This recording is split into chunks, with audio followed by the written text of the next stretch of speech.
meeting to order on Wednesday, July 11, 2018 at 6 p.m. Members of the public wishing to address the Building Appeals Board on items appearing on the agenda are requested to complete a speaker's card and file it with the secretary prior to the start of the meeting. Cards are available in the lobby. Speakers should state their name and address for the record and limit your comments to 3 minutes or less. Comments must be directed to the board, not the audience. While the Building Appeals Board is in session, all in attendance are expected to maintain order and decorum and to obey the orders of the chair. Roll call, please. Chair Ulrich. Present. Member Daddy. Here. Member Murphy. Here. Member Farmer. Here. And myself, Hanson, here. Fabulous. Pledge of Allegiance, Board Member Daddy.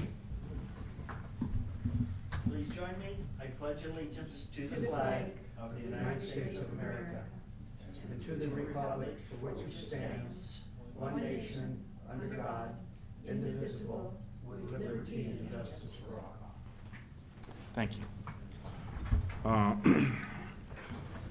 Public communications is the time set aside during the Building Appeals Board meeting for members of the public to address the Building Appeals Board on items of city business other than scheduled agenda items. Matters raised at this time may be briefly discussed by the board and will generally be referred to staff and or placed on a subsequent agenda. Under state law, other than for emergency items, no action on non-agendized items can be taken at this meeting. It does not appear that we have any public communications.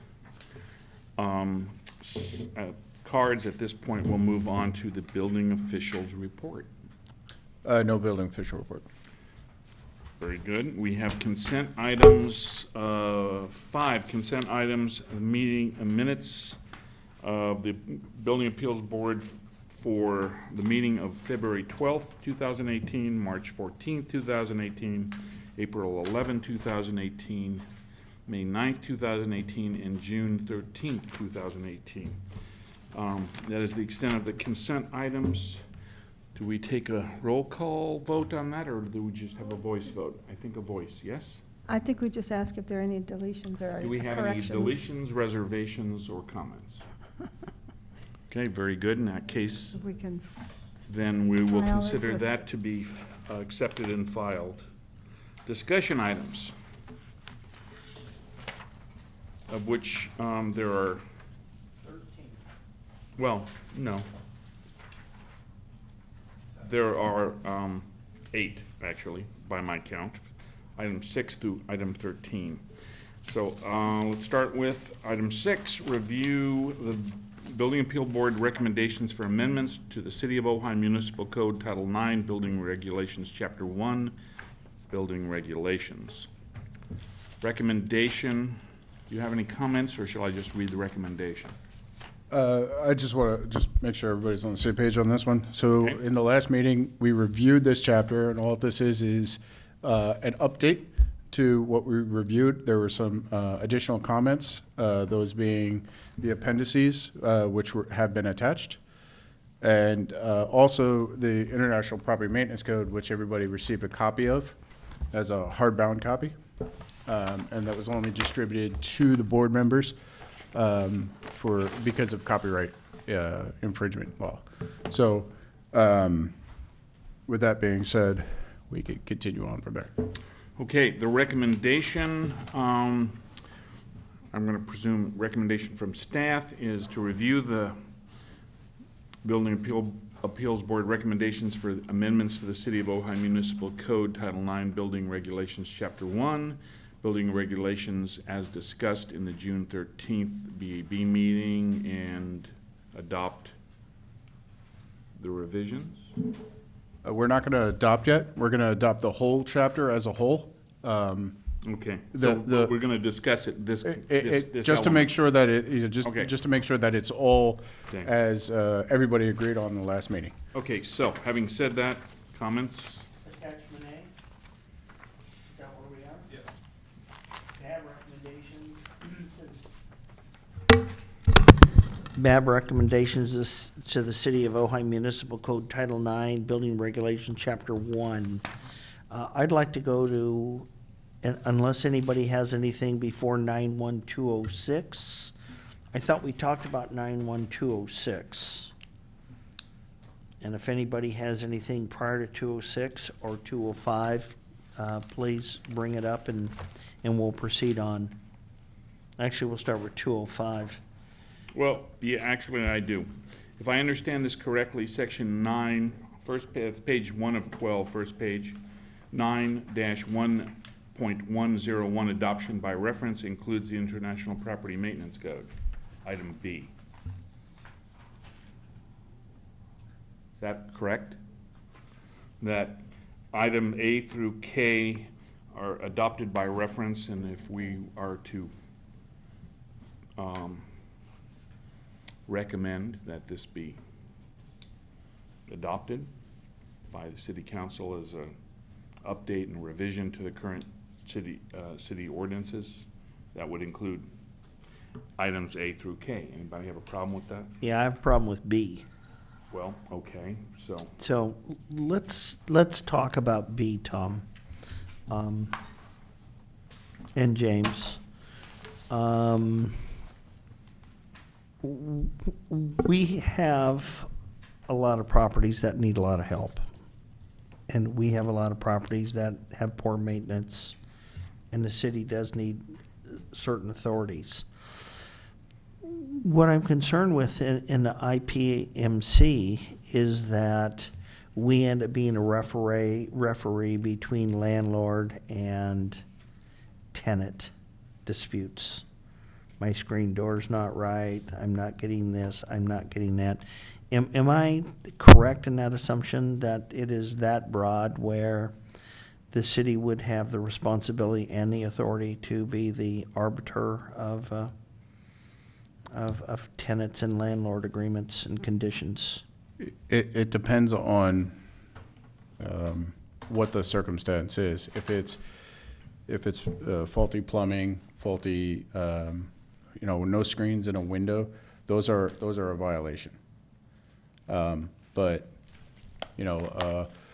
a fan that is operational that creaks too much is not, because it's rocking. Okay, can you explain to us what we have now and what we can do, and what more this would add? That's really what I need to know. How are we handling no screens, no hot water, no air conditioning working? How are we doing that now?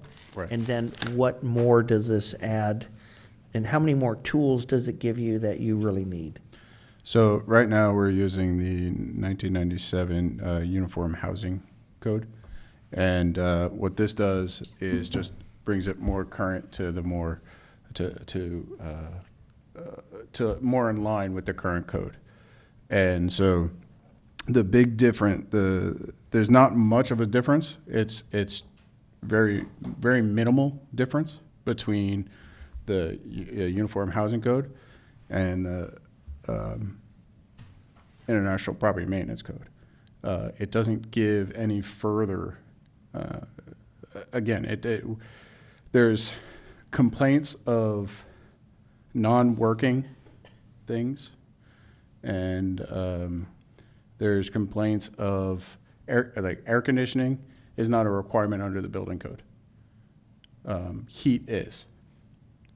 So we would be able to enforce that the heat doesn't work, but not that an air conditioner doesn't work.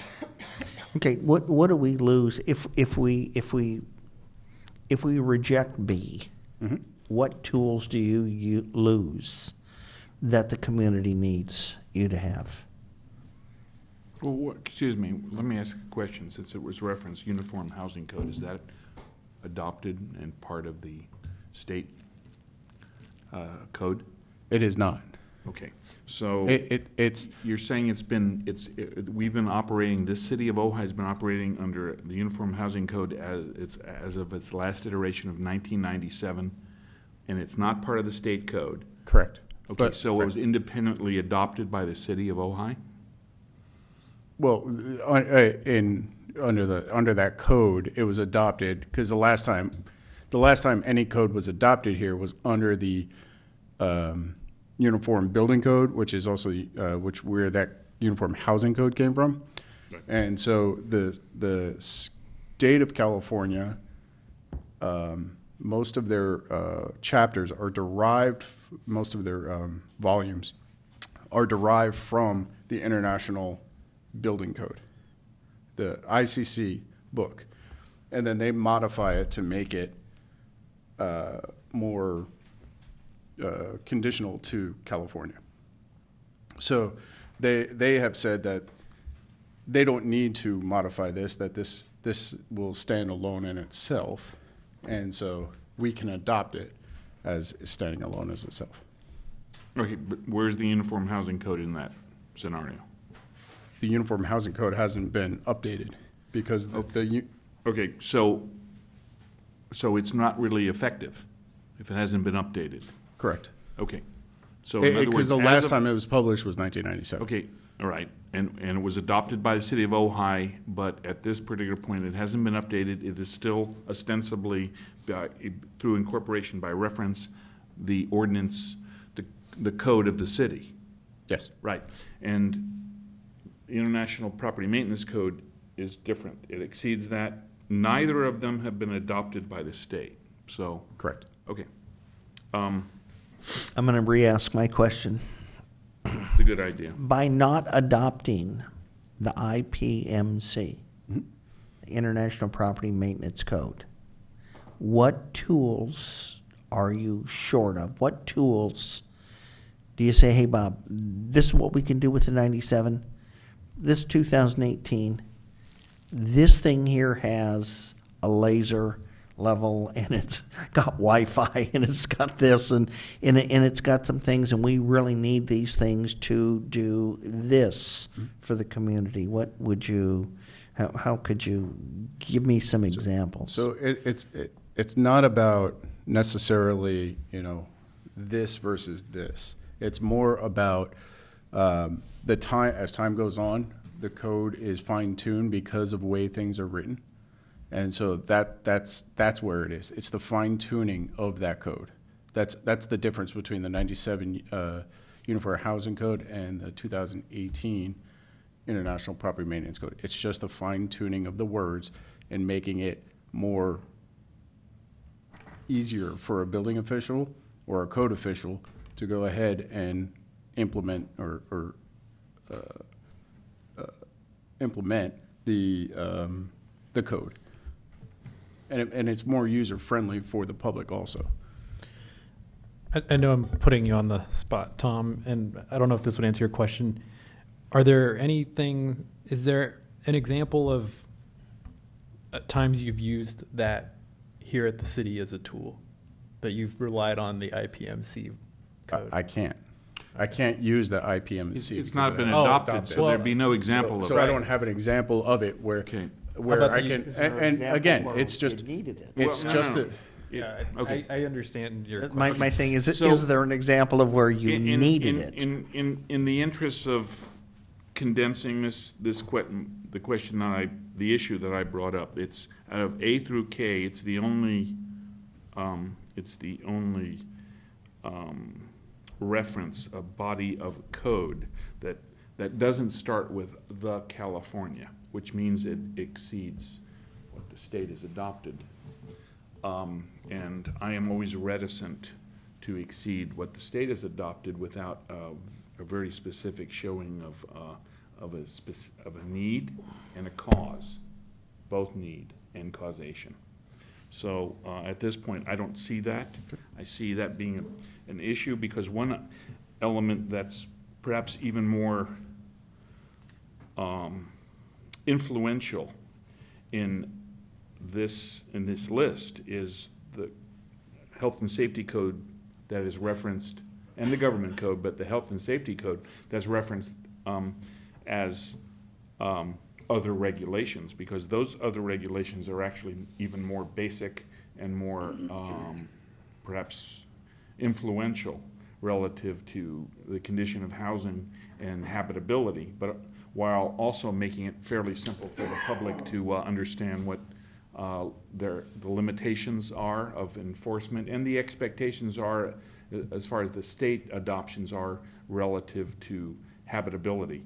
And, you know, Health and Safety Code has, you know, Section 1941, which we're familiar with, which establishes the very basic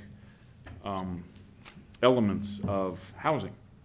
So this I consider to be, while a tool to the building official, I also see as a potential problematic area relative to both the public and the government agency interface zone. Which one, B? Yes, so I would, since I brought it up. Reject one? Excuse me? Can we reject one? Absolutely. It's called So- editing. Would you rather just leave it as the Uniform Housing Code?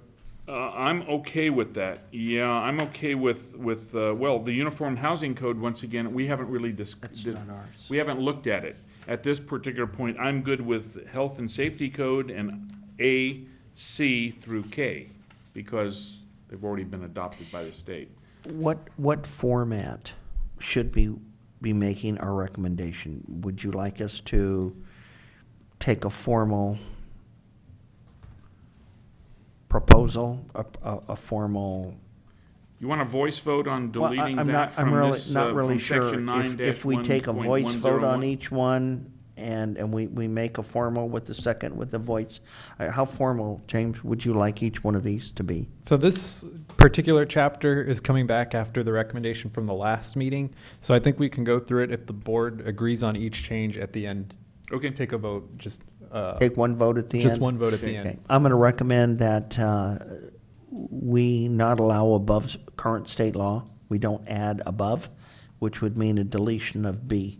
Okay. Acceptance of A through K, except B. Okay. All right. Okay. Now, So- can I proceed to 205? Well, wait a minute. That jumps over an awful lot of stuff. We're sure we're okay with everything else? That's why I'm asking. What was that, 206? 5. Oh, I thought you wanted to go right to fines and imprisonment. Well, I really do, and Okay, torture. 205 it is. Go ahead. I'd like to discuss this again.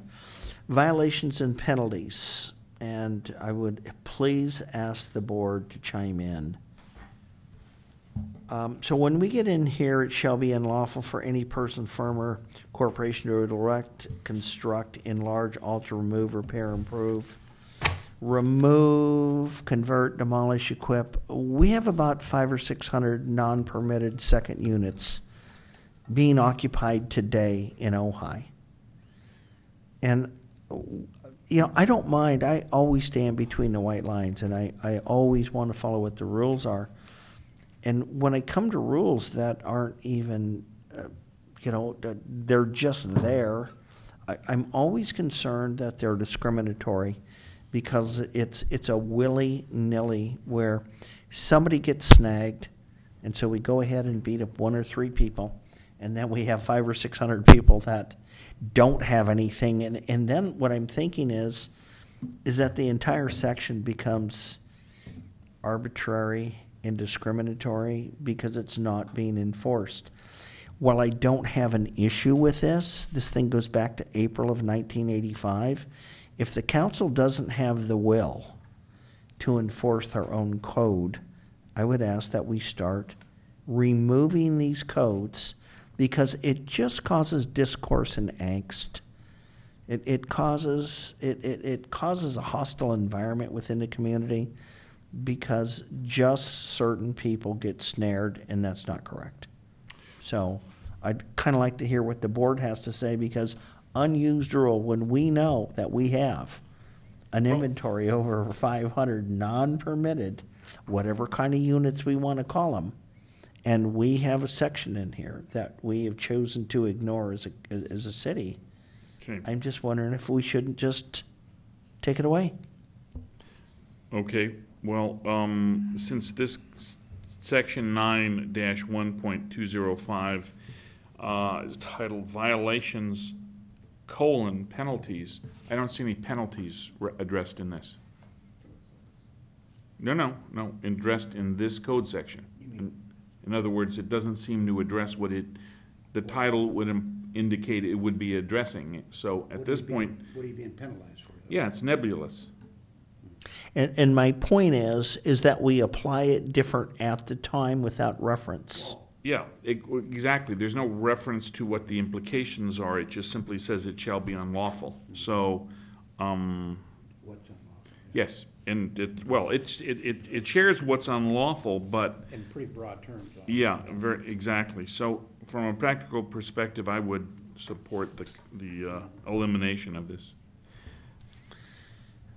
Mr. Vega, would you please give us some guidance? Yeah, the on this particular section, so perhaps maybe a solution would be pulling in the wording. What it does is it actually references it shall be punishable as provided in Chapter 2 of Title 1.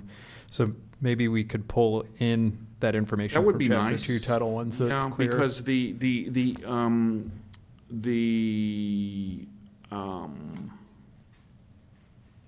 inclination, it appears, of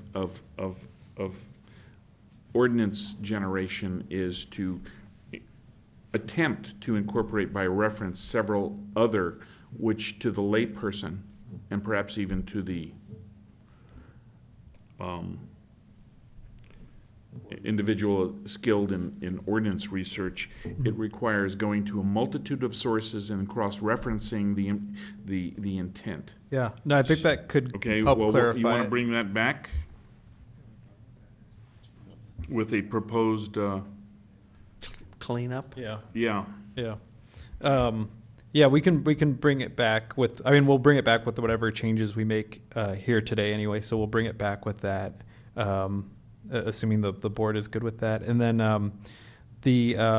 just the second point I was going to make is, to my knowledge, we haven't enforced the infraction portion of this section since I've been with the city, but we have had a couple of cases where we were able to, point to this and say, we could enforce this as an infraction in order to get compliance on some that were particularly health and safety concerns. And if that's reasonable, then let's just finish filling out the rest of the terms. So it's not this indeterminate, we're not really sure where it goes, what the Yeah. limits are, In and other where words, it is. the relevant text of Chapter 2, Title 1 should be incorporated. Okay? We'll So do that. That's enough. All right. 9-1.206, fines and imprisonment. Fines and imprisonment. I thought we talked about this the last time. Yeah, we did. Out of the title, we should have deleted the word imprisonment. Right. But we did pull it out of the paragraph, the imprisonment part. Okay, so that is going to be removed. So, yeah, I'll delete. It should just say 206 fines. Fines. And then we have the $500 per day. Okay? Now, when you say we have the $500 per day, that stands, correct? Yeah, so as written is what the recommendations of the BAB are. Okay, and is that another example of, since you've been here, Mr. Vega, not aware of any imposition of fines? Did we find that I think we have issued fines on one that I'm aware of since I've been here. What was that fine like a wine, a fine old wine? Oh, sorry. I'm sure and it wasn't. it was a I'm very sure it fine wasn't a subject of humor to the. That one was recipient. that one My was one where it was apologies. nice to have some It, teeth. 'cause it, was it serious. appears that we went ahead and just adopted hundreds of these things poorly written in April 11th, 1985. It was just like somebody dropped off a giant book, Bloom. and we said, let's just do everything wrong. Okay. One of the things that I'm not sure of, I am sure of, but I'm not sure of this. When did the $1,000 a day fine on the Chevrolet property, which we fined and then condemned to property, move to $500 a day? Was that our recommendation that we moved it from 1,000 to 500?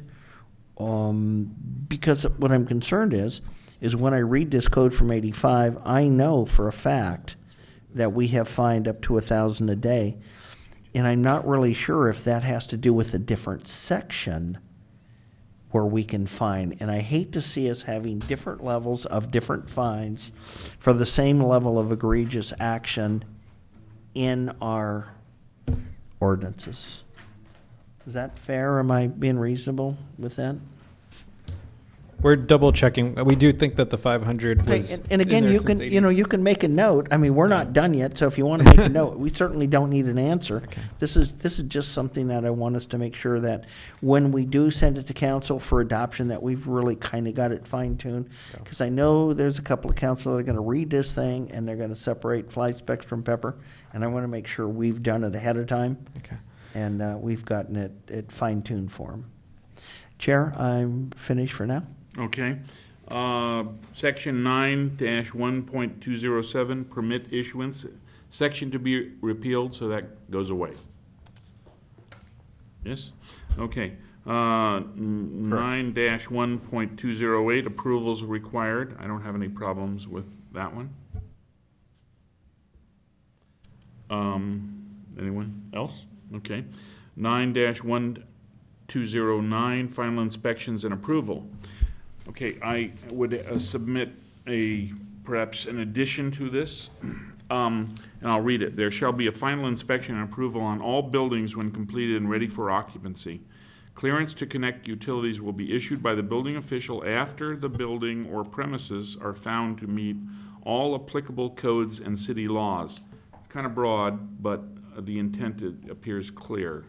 The building official may refuse to allow any or all of the public utilities to be connected to any building or structure until a final inspection and building approval have been issued. Now, it's my understanding that the building official's duties and responsibilities upon a final inspection and building approval are to issue clearances to several utilities, public utilities, among them Edison Electric and Gas company. the gas company. The water is usually being used during construction, so that horse is already out of the barn up to a point. But those two are significant necessities to the use, the full use and enjoyment of a new property.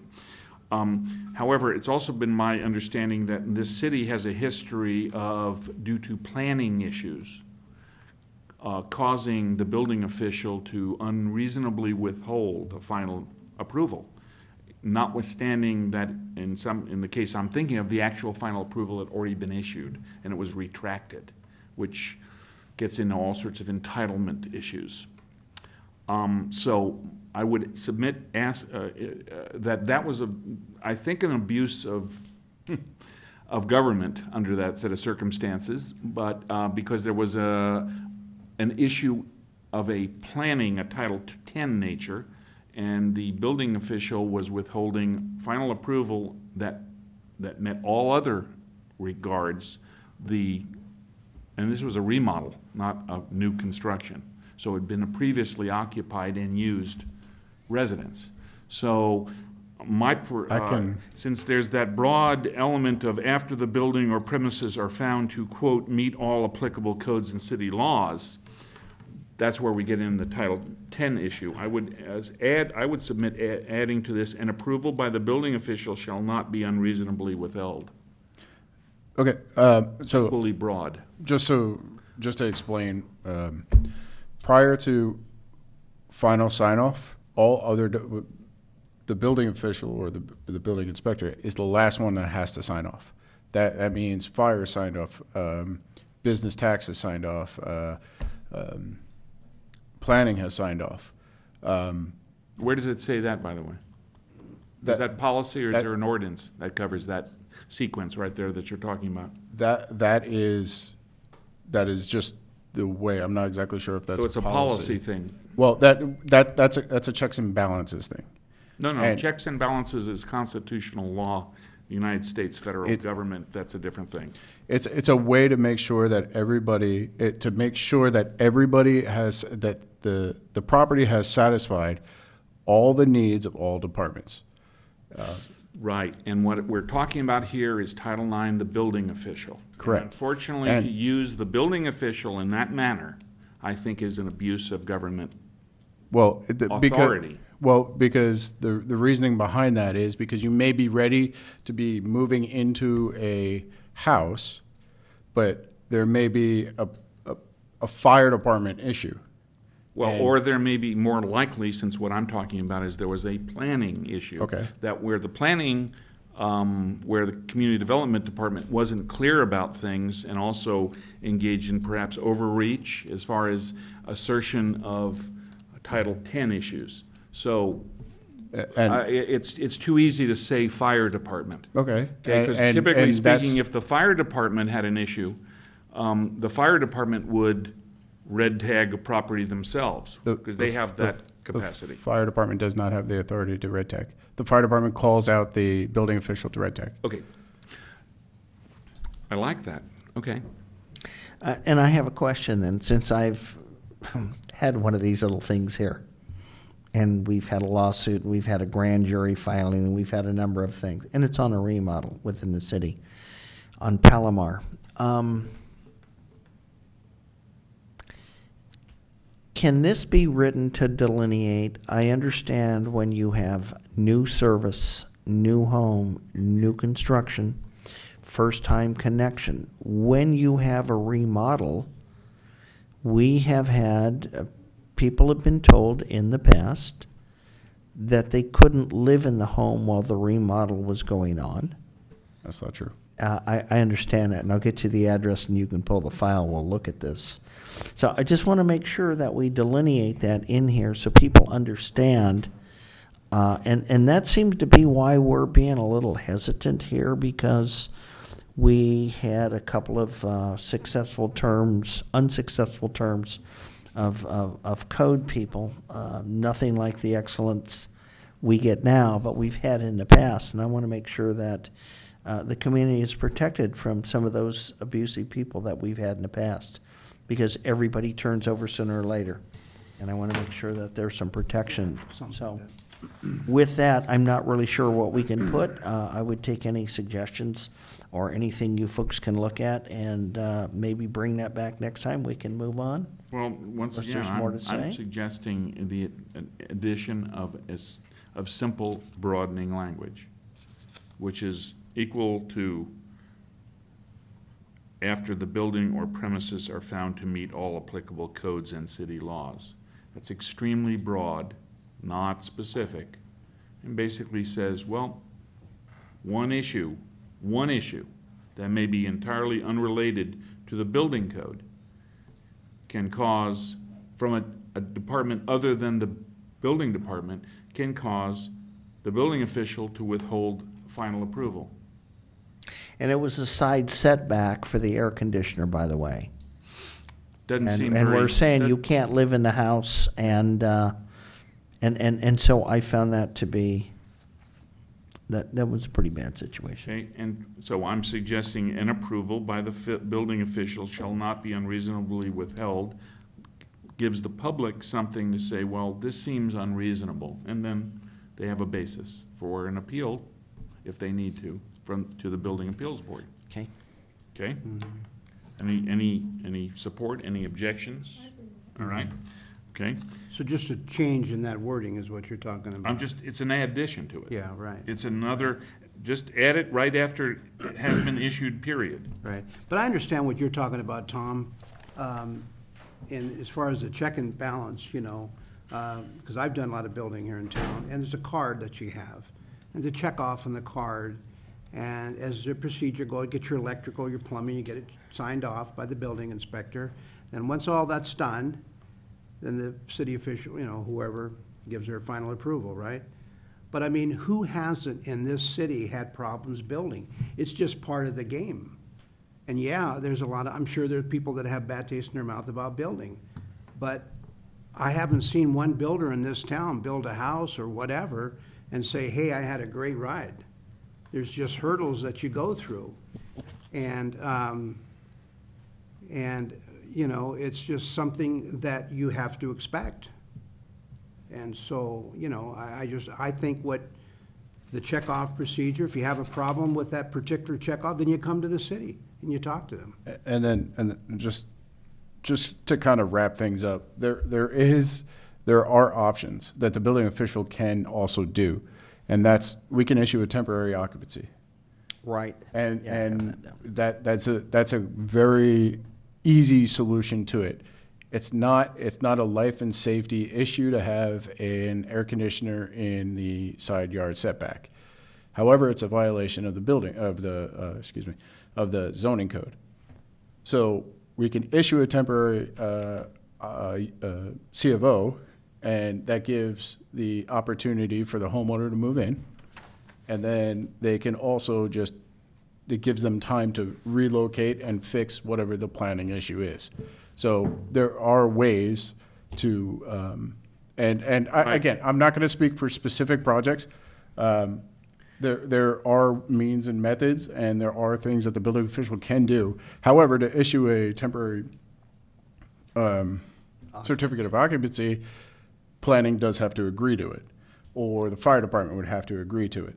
So, but on something like that, that should be a reasonable accommodation, in my opinion. And the inclusion of this language saying it shall not be unreasonably withheld addresses all of that, because while you indicated there are options, oftentimes those options are not made offered or made advised to the public, the applicant.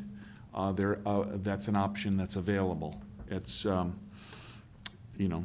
the government game is about, and I don't mean to denigrate anything by calling it a game. The operation of government is about knowledge, and knowledge is usually benefits government, not because it's done every day, not on the case of the applicant, the public applicant, who only does this once in a while, if at all. So, okay, 9.1.201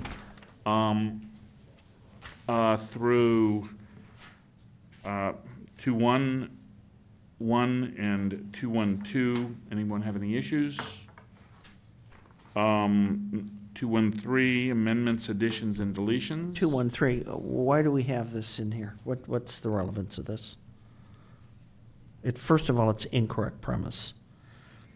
And it's just kind of like saying, hey, we need to change things when we change things. That's pretty much taken for granted. So I don't even see why 213 is here.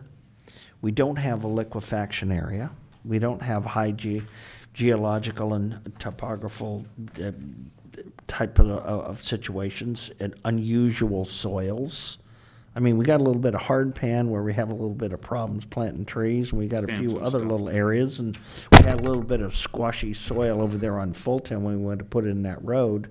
But we don't have these conditions. We went over this when we decided not to adopt a 27-inch footing because of the soils, and we rejected that out of hand. And then this comes in and says, hey, we got these conditions. So I think if 213 just disappeared, it wouldn't do anything, because we have all the other provisions, and we have the topography, geography, we have the climate, and we have the other provisions that allow changes at any time. This is a redundancy that I think can go.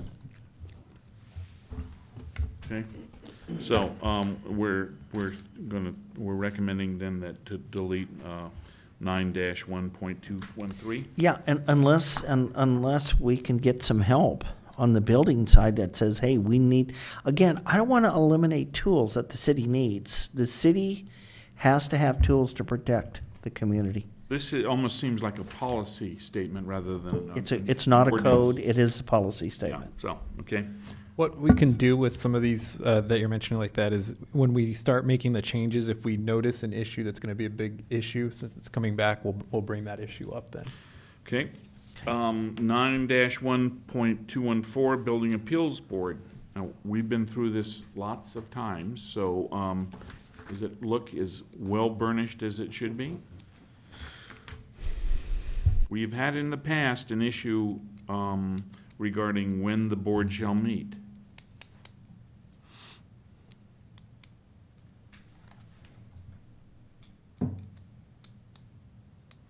Do we have anything to add to it? Every 2 years with the new code adoption, every 5 years with the Well, new no, fire I'm map looking adoption, at subsection and when E. an appeal shows up, and that's it. Okay. The code would What does the state code say, by the way, as far It's as? it just doesn't. The state code doesn't say you have to meet. It just says if there's an appeal. Really? Yep. Okay. So the building appeals board can meet, I mean, we added the number 3 to E, which says at the direction or request of council to review state and city ordinances and code or other code or by other council-related tasks that may be conveyed. So we added that, which was requested at the last meeting. And so if there's something else that you would like added, we can take a look at it. Just really the fire map, which is supposed to be every 5 years. CAL Well- FIRE. So that would be I mean, we can just go at the direction of council, because Sure. the other thing is that the building code is renewed every 3 years. So we're in a 2016 cycle. So that would be 2019 would be the next cycle.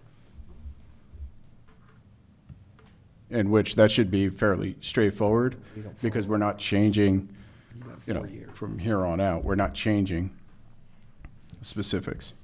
We're not changing code, we're not changing from uniform building code to California building code. No, that So works it's for just, me. are we okay with where we're at? Yep. If so, then we can move forward. Okay? Sounds good.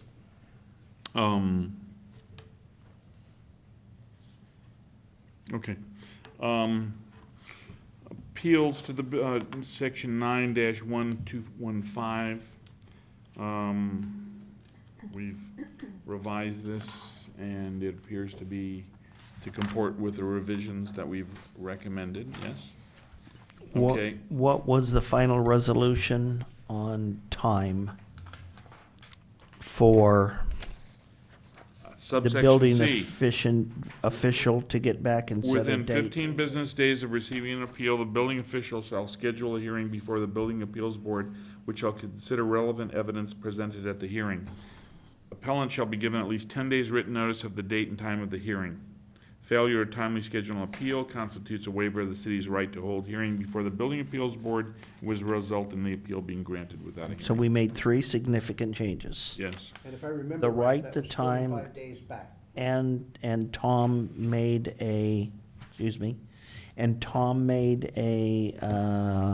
made the change on the amount of the fine at 100. Okay. Is there anything that the city thinks it would be unusual or egregious, or something that wouldn't be in keeping with time-wise that's necessary to modify this again?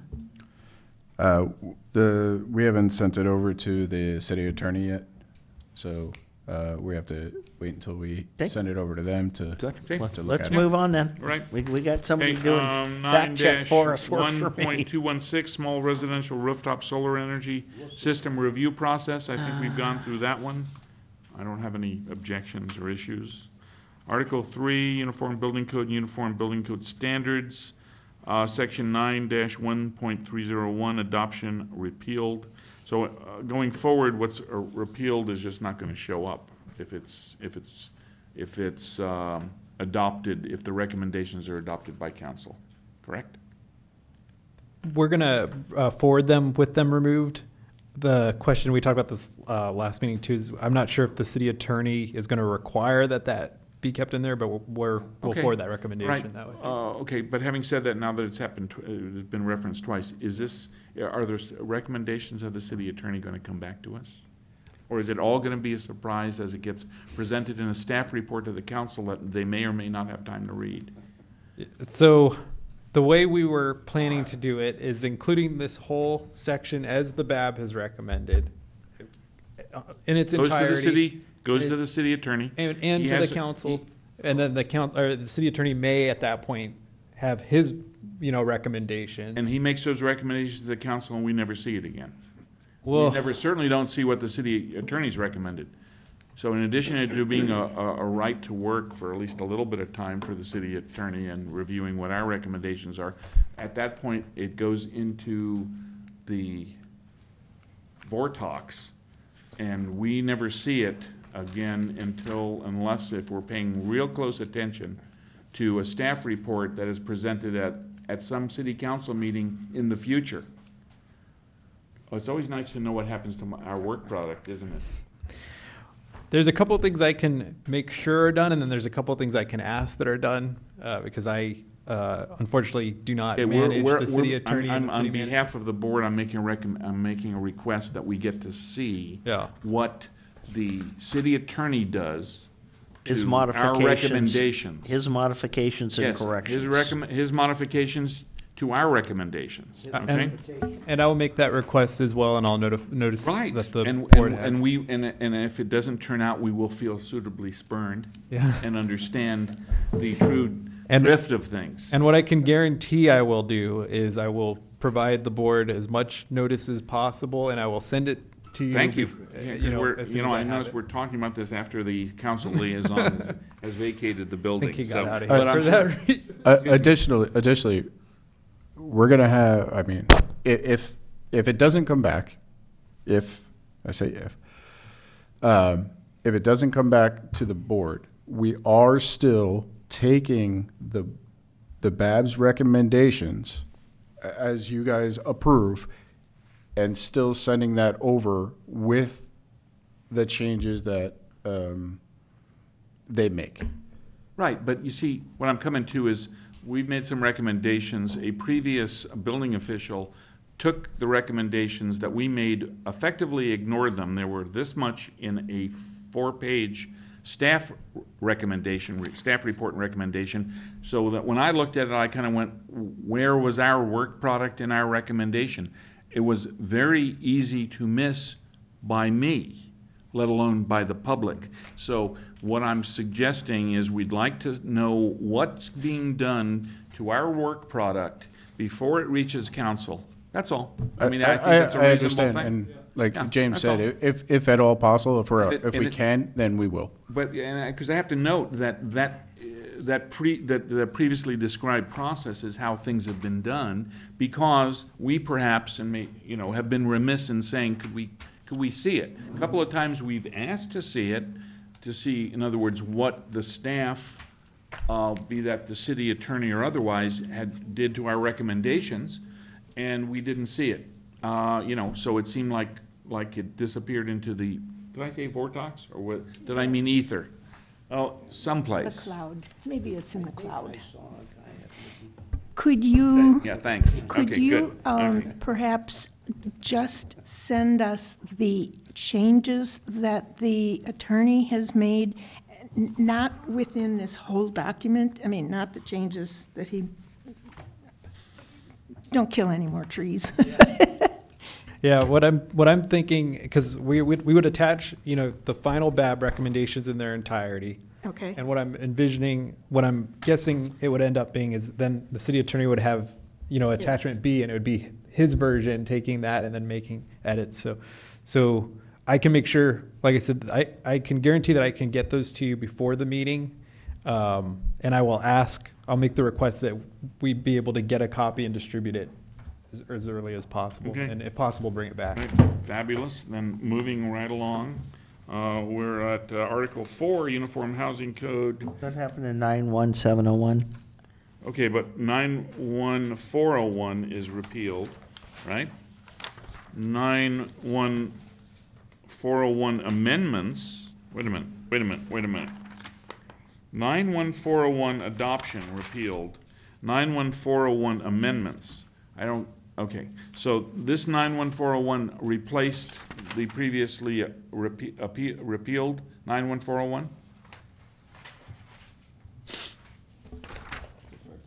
Yes, that's how I read it. Okay, well, okay, I'm okay with 91401 amendments as written. Anybody have any comments on that? So- It's only about substandard. What? So you guys That has to do with haven't, appeals. 91401 amendments is about appeals. What? The last sentence. That whole thing Matter should be. related Okay. to substandard building. Okay.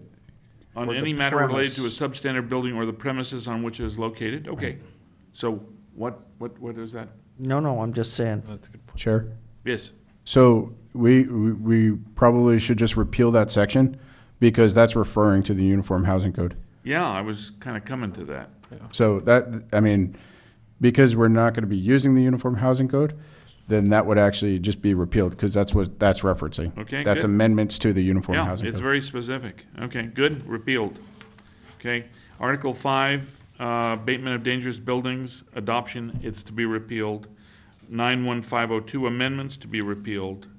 Article 6, Uniform Administrative Code, indicates a Uniform Mechanical Code repealed and replaced by Article 6, Uniform Administrative Code. How did that happen? Just because it's Article 6? The Uniform Mechanical Code, consisting of sections 9-1601 through and 91602, is repealed and replaced by Article 6 in 1997. Okay, I guess, I don't know what's buried in the Uniform Administrative Code in this particular instance because it's not included. So, does anyone have any thoughts? Okay, well, it's been adopted by the state and the city has subsequently adopted by default, so there we go. Okay, section 91601 adoption. It gets a little more descriptive of what it is. Promulgated and published by the California Building Standards Commission is hereby adopted. So, okay, and then 91601 amendment is to be, and would be what was 91601 amendments even referring to? We have any idea? It's appealed regardless. Okay, fine. Article 7, National Electrical Code. That would be the amendments to the Administrative Code. Okay, all right. Article 7, National Electric Code, that's 91701, that's adoption is also repealed because the California has its own electrical code. All right, 91701, and there it makes reference to it, amendments to California Electric Code. I don't have any issues with this, although there is a reference in subsection C to subsection E, subsection 1, to your second most favorite subject, Board Member Daddy, it's aluminum conductors. Do you have any? Okay. All right. All right, then Article 8, Uniform Plumbing Code, we have 9-1801, adoption Chair. repealed. Yes. One note, Yes. all those articles where it says uniform, it's going to change to California. Yes. Okay. No, I understood. Okay. 91801 amendments. California Plumbing Code is hereby amended. I don't have any issues with that. Anyone? Okay. Article 9, Uniform Fire Code.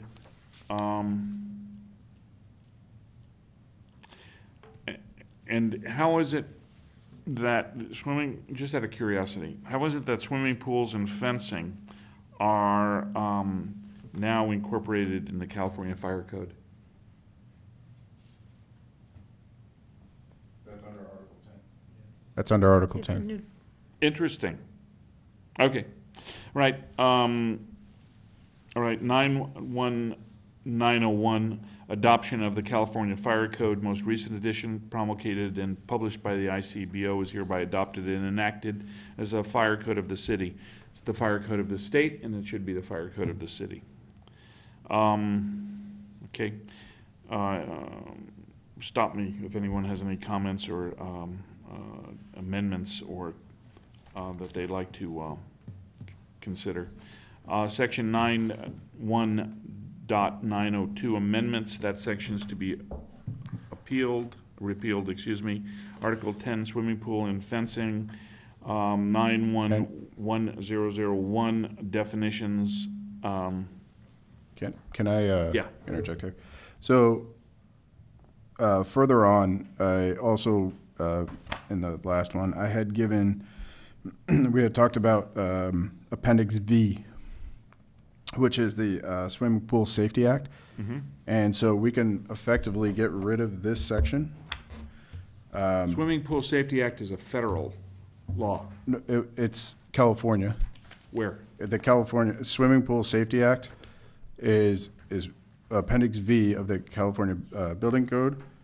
California Residential Code. Is it here somewhere? I have it as an attachment to this section.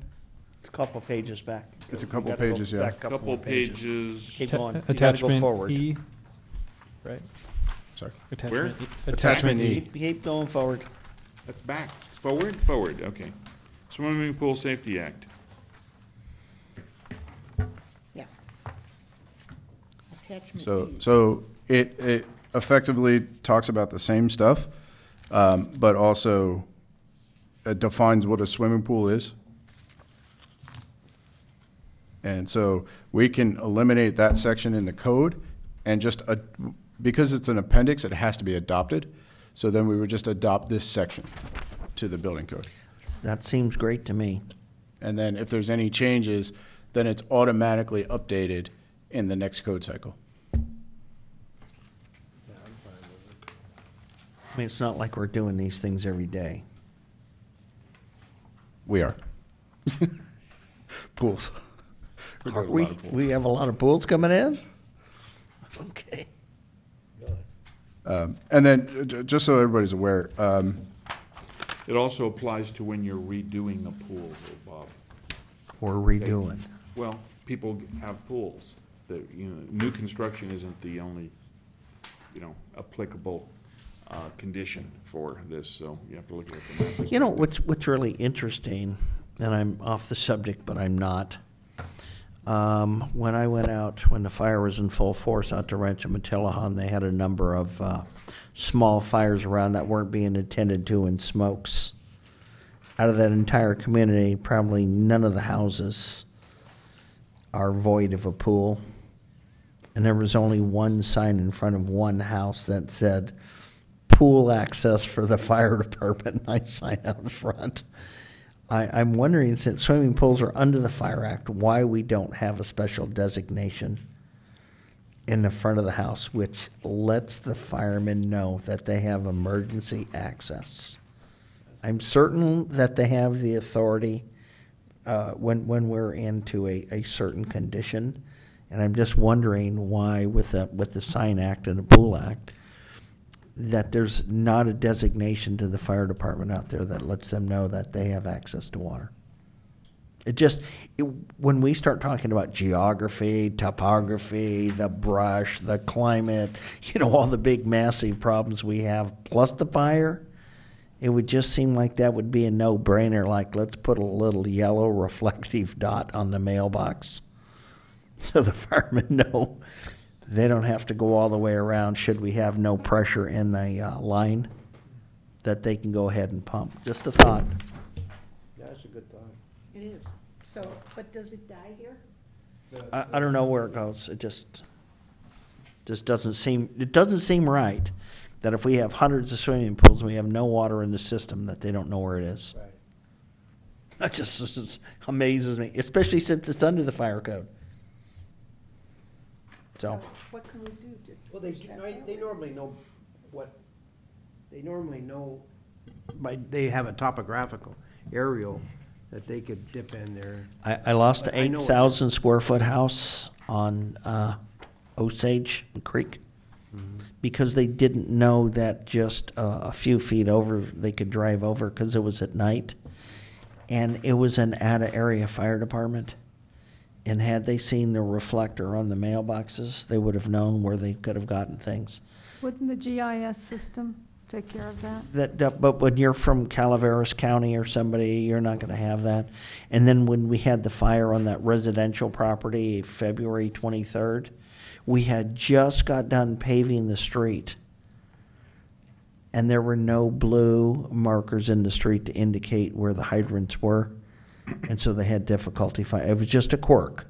It was just, we did We did that street, and the one street in town that didn't have the blue fire hydrant had to have a fire there, so. So I was with Bob Roper for a while during the Day Fire years ago, and he showed me a map in his car that I actually have it, he gave it to me, that shows a lot of the houses up Upper Ojai where it started that had pools. And I don't know whether or not if they pulled any water from them or not, but no. they did have an aerial of it. I don't have an easy, thought, like, plan to move that idea forward, but what we could do, and I'm kind of thinking of this as I go here, but we could bring that back on a future agenda for the BAB to make that recommendation that the city work with, and I think it would be the fire department, work with the fire department to come up with some kind of, designation for pool houses. So- Again, because we don't know their policy on whether they can go ahead and drop, whether it's even efficient for them to drop a pump in a pool and use that to fight a fire. I don't know. And I'm not really even thinking of that. What I am thinking, it's efficient to dump a pump in a pool, fill that tanker up and move them, and it certainly would have helped the people in Ventura on the hill, had they known where all those pools are. We can put that on for a future item. It could even be just something where maybe this is just a public outreach project by the fire department where they mail out stickers and you have the option of putting them on. Yeah. Okay, so then we're at section 9(1.1002, pool design and construction. Any issues? I do see a vague element in subsection D where and once again, we're not building a lot of pools in this community, but where it makes reference to hydrostatic uplift in areas of anticipated high water table, an approved hydrostatic relief system or device shall be installed. Are you familiar with what that is?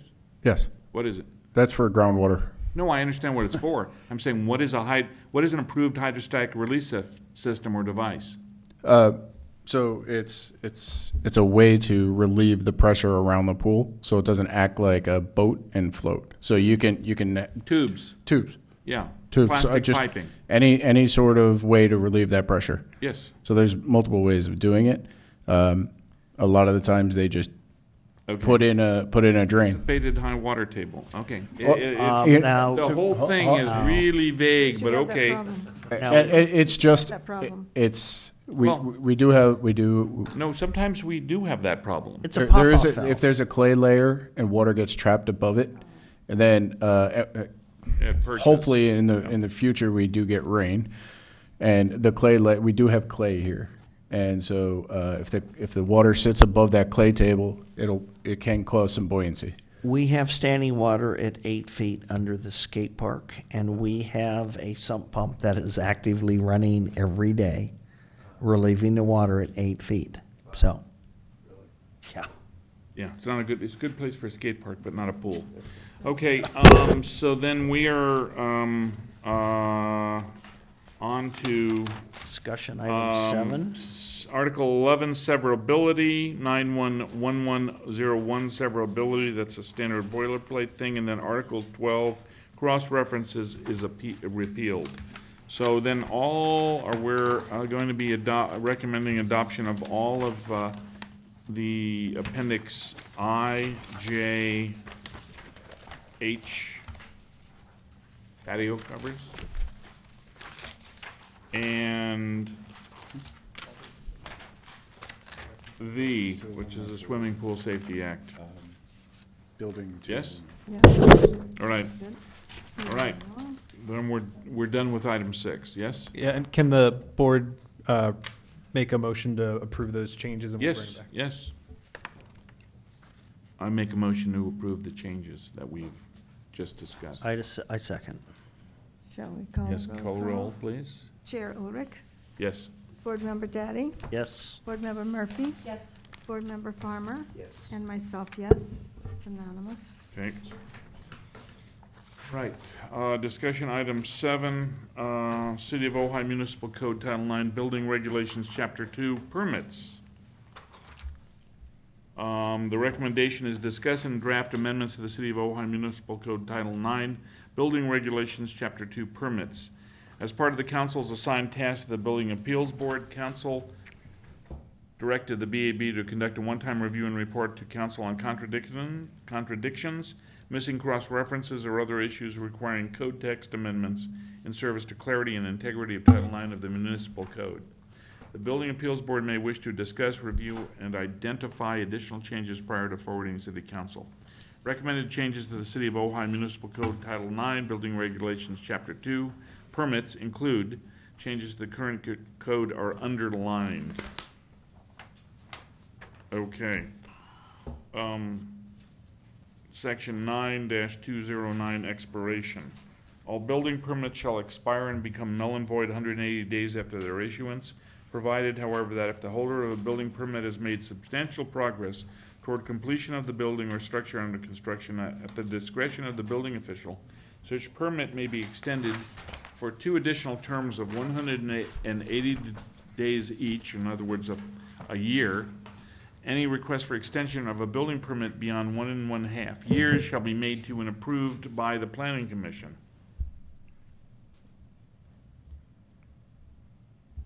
Interesting. All applications for extension of the term of a building permit shall be made prior to the expiration of the existing permit.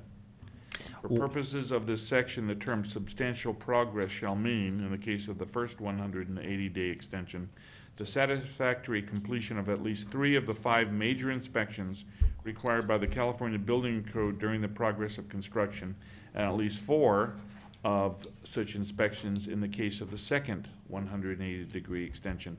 So what are those 5 major inspections?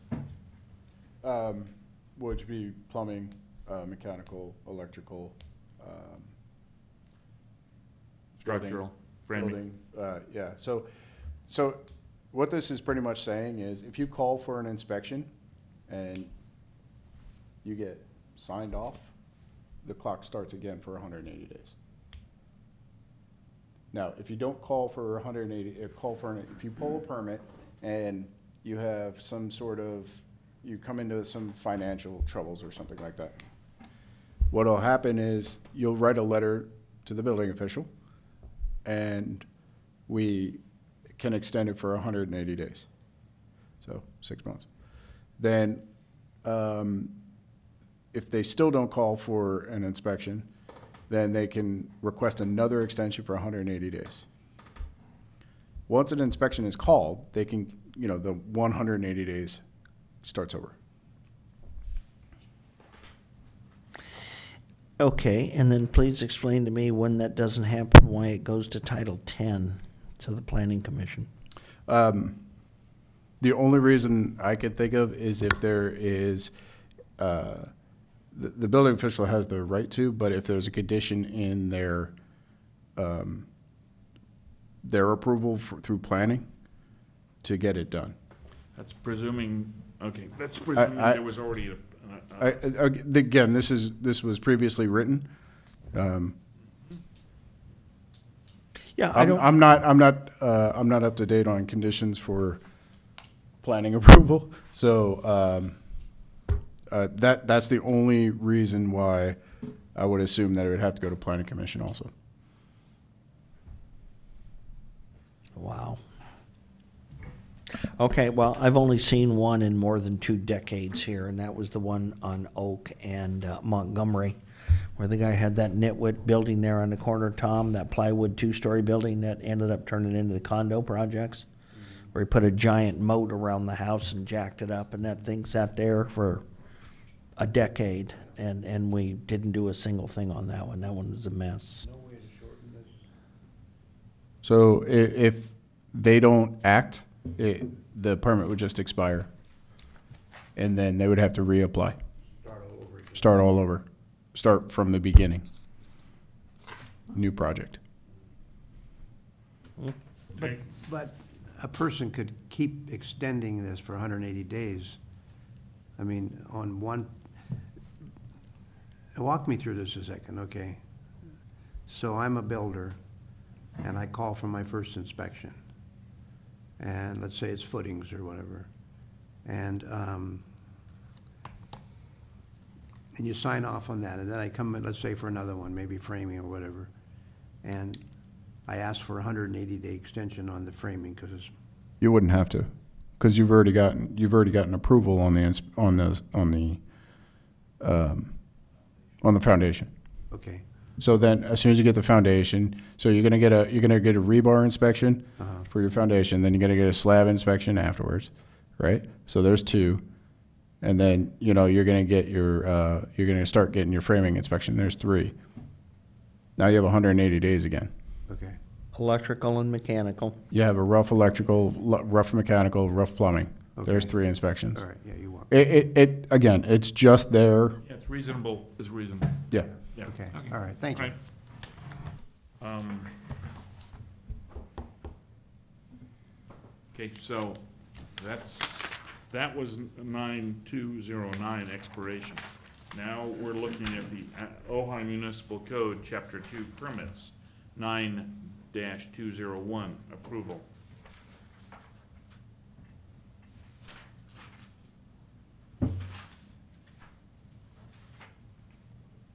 Now, since what I like about this is there is no longer an architectural board of review, to the best of my knowledge.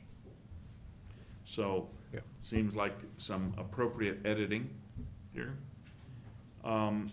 No building permit shall be issued, and then I'll jump over to unless and until written approval therefore has been given by the Architectural Board of Review or the council pursuant to the procedures and standards established by Chapter 4 of this title. Yeah, why do we need that? I don't think that needs to be there because I have to ask a question. What, and maybe I'm assuming something inaccurately or incorrectly. A property owner has some limited right to a building permit. If I understand the city ordinance system, it makes that limited right to a permit conditioned by a series of ancillary applications and approvals by different departments of the city. That more or less, it's pretty vague, pretty broad language. But at this particular point, I don't see any purpose in having, and especially considering it's from 1972, Section 9201 approval. No building permit shall be issued by, unless written approval is, therefore has been given by a non-existent board of review or the council, and I don't know that the council approves building permits much these days, unless there's an appeal. So, do we have any reason to not? No, and I think Chapter 4 has been completely repealed Also as well. repealed, yeah, that's what I, So okay. it So- really doesn't. Right, so that goes away. 9202 exceptions. Once again, it ends with saying that such situations, the council is authorized by resolution to grant specific variances and deviations from the literal requirements of Chapter 1 of this title. The council has always been empowered to do that. I don't see that necessarily needs to be codified. Exceptions should go away as well. 9-202. Compliance with laws, 9-203, no permit shall be issued with respect to any land which has been subdivided or with respect to any lot which has been divided in violation of any state law or any provision of this code. I thought that was the purview of the Planning Commission as well as the Community Development Department.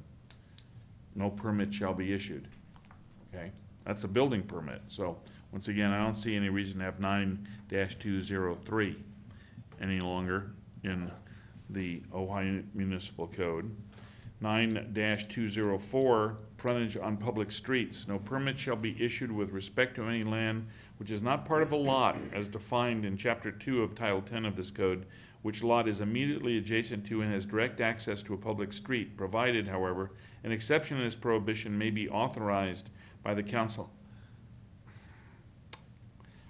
my subdivision and my street is a private street, falls into this section. And then it makes reference to adequate access to such land from a public street has been provided by permanent easements for the benefit of an owner of such land and for benefit of public officers and employees.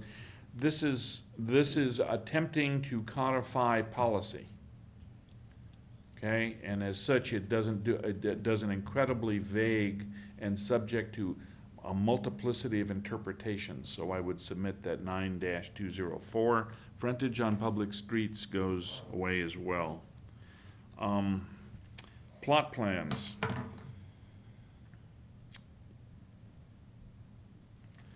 Once again, I mean, isn't a plot plan submittal a requirement for any development application through the Planning Commission and through community development? Yeah, and I'm kind of thinking that this is just laying that groundwork of saying, I mean, it seems like common sense, but these things require permits, essentially.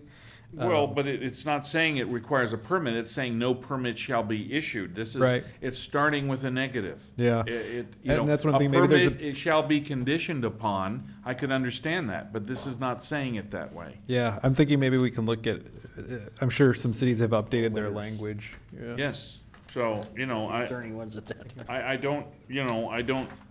just don't, this is all, And also, from a practical perspective, this stuff is not easy for the layperson, the citizen, to digest and understand where they are relative to anything. So I'm submitting they be repealed or expunged in some other way, of course, subject to the good graces and review by the city attorney. I just don't see how this in particular would be enforceable, is what I'm coming to. And we have, the Ojai Municipal Code has an awful lot of what I'd characterize as difficult to enforce elements. Okay, section 9-206, conditions of approval. Okay. Whenever, and if this is laying the groundwork for the Planning Commission and for the council, I don't know what it's doing in Title IX, but I'm sure someone had a good idea at one time. Whenever the Planning Commission or council finds that any proposed improvement or of use of property will cause an increase in vehicular or pedestrian traffic, which will constitute a substantial burden upon existing streets and create a need for additional rights of way, street extensions, or other required improvements, to meet the needs created by such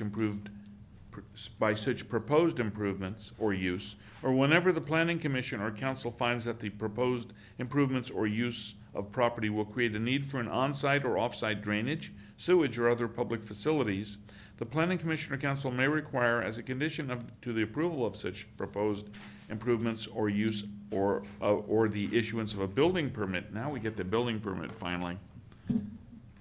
That sufficient rights-of-way be dedicated and improvements be installed to meet such needs. Okay, once again, I hate to say it, but that was one sentence. I know. Whoever drafted this, shame on them. Okay? That's number one. Number two, it has so many joints in it that I cannot tell where anyone would be once they've read it. Okay, number three, it does seem to be, once again, codification of policy. And number four, all of this can be made as a condition by the Planning Commission to any applicant based upon Title 10 provisions. Right. So I'm going to say this needs to go away. Yeah, it's strictly a Title 10 issue. That's nothing to do with Right, us. 9-207, travel trailers and mobile homes Okay. on construction sites. This is a hot item. No, it's repealed. 1997, it's gone. No, 87, excuse me, yes. So, okay, they didn't have much of an incidence of travel trailers and mobile homes on construction sites, and I believe the county has a regulation about that. Okay, 9208, swimming pool fences. This seems to be covered by the appendix, we just. The fire code, right? The swimming pool, do the we fire need it- code that do we need this looked. in the municipal code, if it's already in the fire code and in the building code? I was just reaching the mic to say, yeah, it's already been. Yes. By accepting the appendices, it's not in the fire code. It's in the residential code and the building code. Okay. It's not in the fire So code. we I don't, made so, reference in so that- we don't, so we don't need it here again. Yeah, it's, Okay, there's, let's try to help our poor municipal code. And save trees. it's just the way that it was written in, Yes. online, it's very, yes. So there, all those like subtitle, editor's notes, those all have to be revised. Okay, and this also takes it out of the purview of the planning director here in Title IX. Okay, Section 9-209 expiration. Didn't we just Didn't- yes. discuss this entire we did. thing ad nauseum? Yes, it is. Right, this is, so the one that we read in the staff report is changing the word uniform to California. Yes. But the question is, if it's in the building code, do we need to adopt it, or do we need to have it separately in the Ojai Municipal Code? Yes, because it talks about the planning commission. Oh. After the year and a half, Okay. for I know, I extension. see that. And I'm telling you that's the reason why it's All in right, here. okay, Doesn't mean it's a good reason, but, No. but that is the reason. okay. All right, 9-210, reapplication. Upon expiration of a building permit, construction of the building or structure which is the subject of the permit is not complete, including final inspection thereof, a new permit must be issued subject to all current This seems unnecessary to state, but I guess it has some. It's just another way for us to point. This is, so somebody comes This is in. what you do now that you have an expired permit. Well, this is what we could say, because, like, we can say, you need to read the next Right. section, say you're gonna have to pull a brand-new permit and go through the whole process again to finish the project. Or, Okay. And that has Right. come up, the current rules and regulations question comes up somewhat frequently. Okay, so, section 9-2.11, partial completion. This seems, several things I'd have to say about this. One, it seems onerous, and any incomplete or partially completed building or structure for which no current building permit exists, that means it expired ostensibly, must be removed by the owner thereof and the property returned to its condition prior to the date construction was commenced. That's about to be preempted by Bates, Senate Bill 1226. How so? Because they're going to allow for the permitting of non-permitted structures back to the date that they were originally built with those current codes at that time of the original construction. So you're saying that 9-2.11 partial completion is going to be superseded? Oh, yeah, it'll be 1226. Okay, but as of this point, it's not. It's gone through May, and it's gone through the meeting. I can get everybody, no, I Right. can't. I can get Mr. Vega the site, and then he can pass it around to everybody, and we can look at it and come Okay. up with our own Does conclusions. that mean So- that this should stand until that actually then? by Yeah, the force state of- law's gonna supersede it, so once it's state, So this somebody becomes in a irrelevant. planning, in a building appeals board will be looking at this in 4 to 8 years and go, what's that doing here? Okay, I like it. Will you let us know, Bob, when that takes place? Okay, Oh, I absolutely will, because that's gonna affect about 500 residential lots okay. within the city of Ojai. Item 8. Good. Oh, we need a motion? Yes. We need a motion to adopt the revisions in item 7. I make a motion, we adopt. I second it. Okay, roll call, please. Okay, Chair Orich, Yes. Board Member Daddy, Yes. Board Member Murphy, Yes. Board Member Farmer. Yes. Okay, we need to speak Okay. faster, man, let's get through Item, this tonight. item 8, discussion item 8. Subject, City of Ojai Municipal Code Title 9, Building Regulations, Chapter 3, Fire Zones. Recommendation, discuss and draft amendments to the City of Ojai Municipal Code Title 9, Building Regulation, Chapter 3, Fire Zones. Discussion, as part of council's assigned task to the Building Appeals Board, council directed the BAB to conduct a one-time review and report to council on contradictions, missing cross-references, or other issues requiring code text amendments in service to clarity and integrity of Title 9 of the municipal code. Building Appeals Board may wish to discuss, review, and identify additional changes prior to forwarding to City Council. Recommended changes to the City of Ojai Municipal Code Title 9, Building Regulations, Chapter 3, Fire Zones include, and these are changes to the current code, are underlined. Section 9-301, established. The entire incorporated area of the city shall be a fire district known as Fire Zone 3 as defined in the California Building Code. How is it defined in the California Building Code? Zones, fire zones. Just whatever the local fire agency declares? Yeah. Okay. In addition, certain areas of the city may from time to time be designated as Fire Zone 4 by the Ventura County Fire Protection District with the additional requirements set forth in this chapter. Okay. So, excuse me, 9-301 basically repeats what was just stated. Fire Zone 4 is defined as an area of non-cultivated brush-covered hillside so designated by the Ventura County Fire Protection District. Okay, where is Fire Zone? Is that in the sphere of influence or is that within the city? It's within the city. It's you know, I don't know exactly what areas, but the note above says certain areas of the city are fire zone. And it's this is and the distinction of between Fire Zone 3 and Fire Zone 4 is addressed as far as it affects the uniform building code requirements. Okay. I haven't exactly seen that yet, but then this will cover a segue into a certain fire hazard map, proposed fire hazard map. Okay. Section 9303, Fire Zone 4 requirements. Requirements for Fire Zone 4 for the fire-resistant protection of exterior walls and openings as determined by their location on property shall be the same as required for Fire Zone 3, even though Fire Zone 4 is defined as an area of non-cultivated brush-covered hillside. In addition, the following special requirements shall be imposed. Roof covering shall be of fire retardant roofing as specified in subsection E of section 3203 of the Uniform Building Code or of materials and methods approved by the building official. So this whole section here is talking about the high fire and so that's going to go into that fire section in the building code. So essentially we could eliminate this. Yeah. Okay.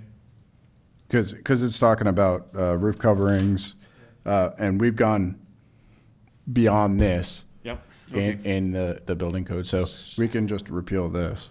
Okay. All right. So we're going to keep 9301 and 9302, and we're going to repeal 9303. Motion. I make a motion. We make the changes as discussed. Second it. Roll call. Chair Ulrich, Yes. Member Daddy, Yes. Member Murphy, Yes. Farmer. Yes. And myself, yes. Okay.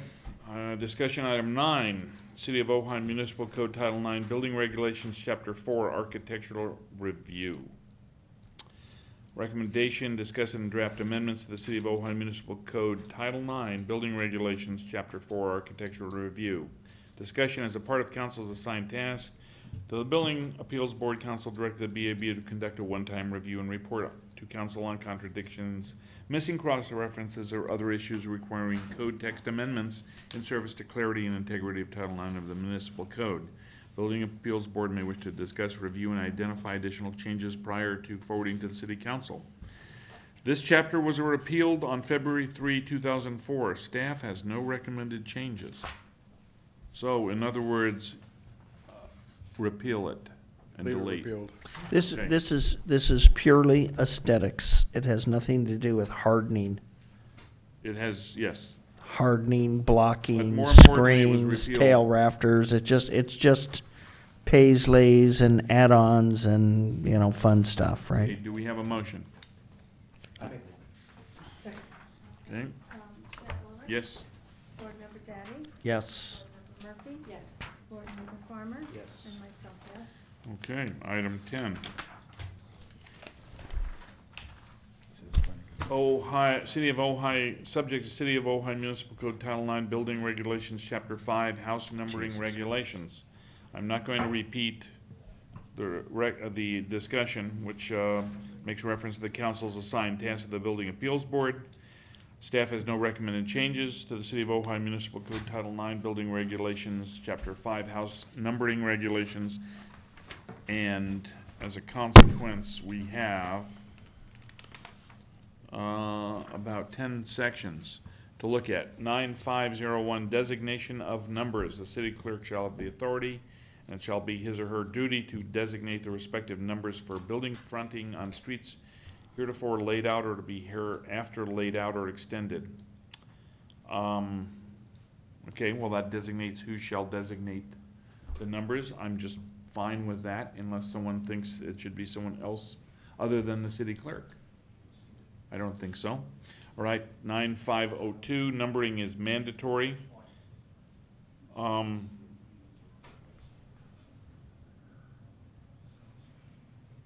I don't see there any issues with that one.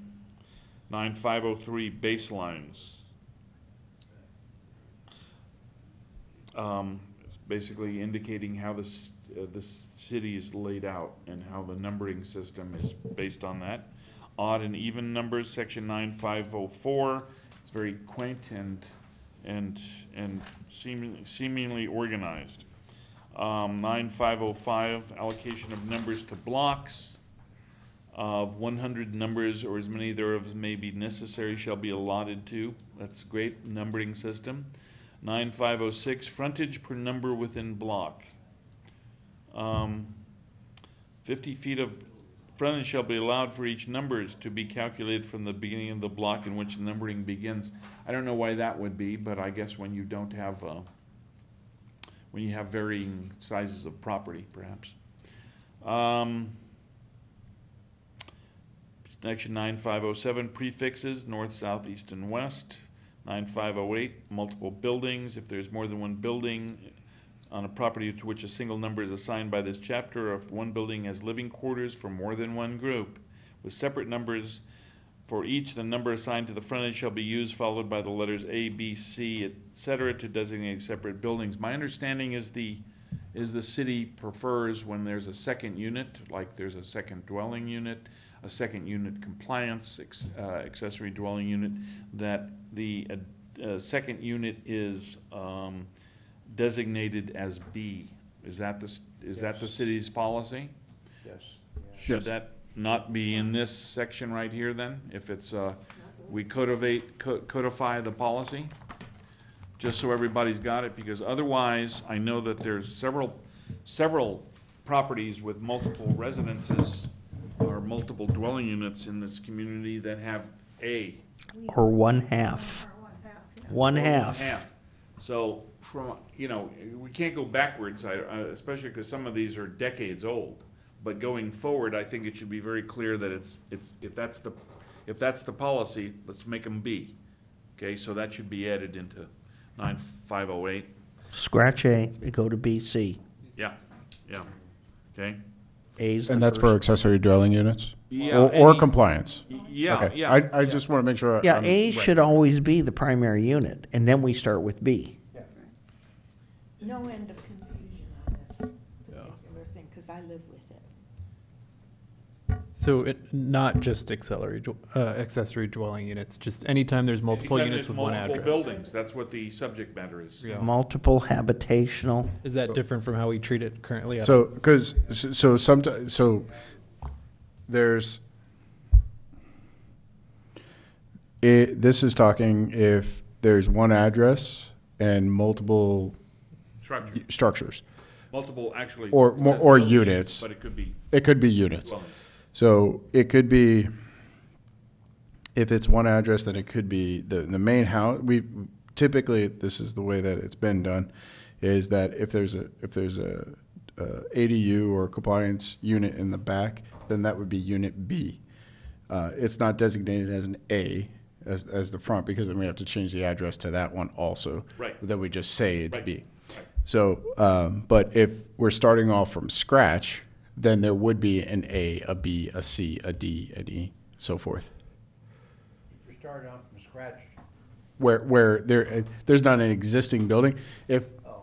So if it's a multi-building unit, then we would, or a single address and multi-buildings on that property, then it would have 601A, 601B, 601C, because there's not an existing unit that would have to be readdressed.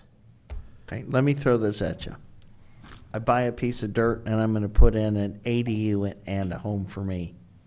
Why would it be mandatory to have an A, even though I'm going to build them simultaneously? I wouldn't. So the way I would write this is to say all compliance units and ADUs, accessory dwelling units, would be addressed as a B.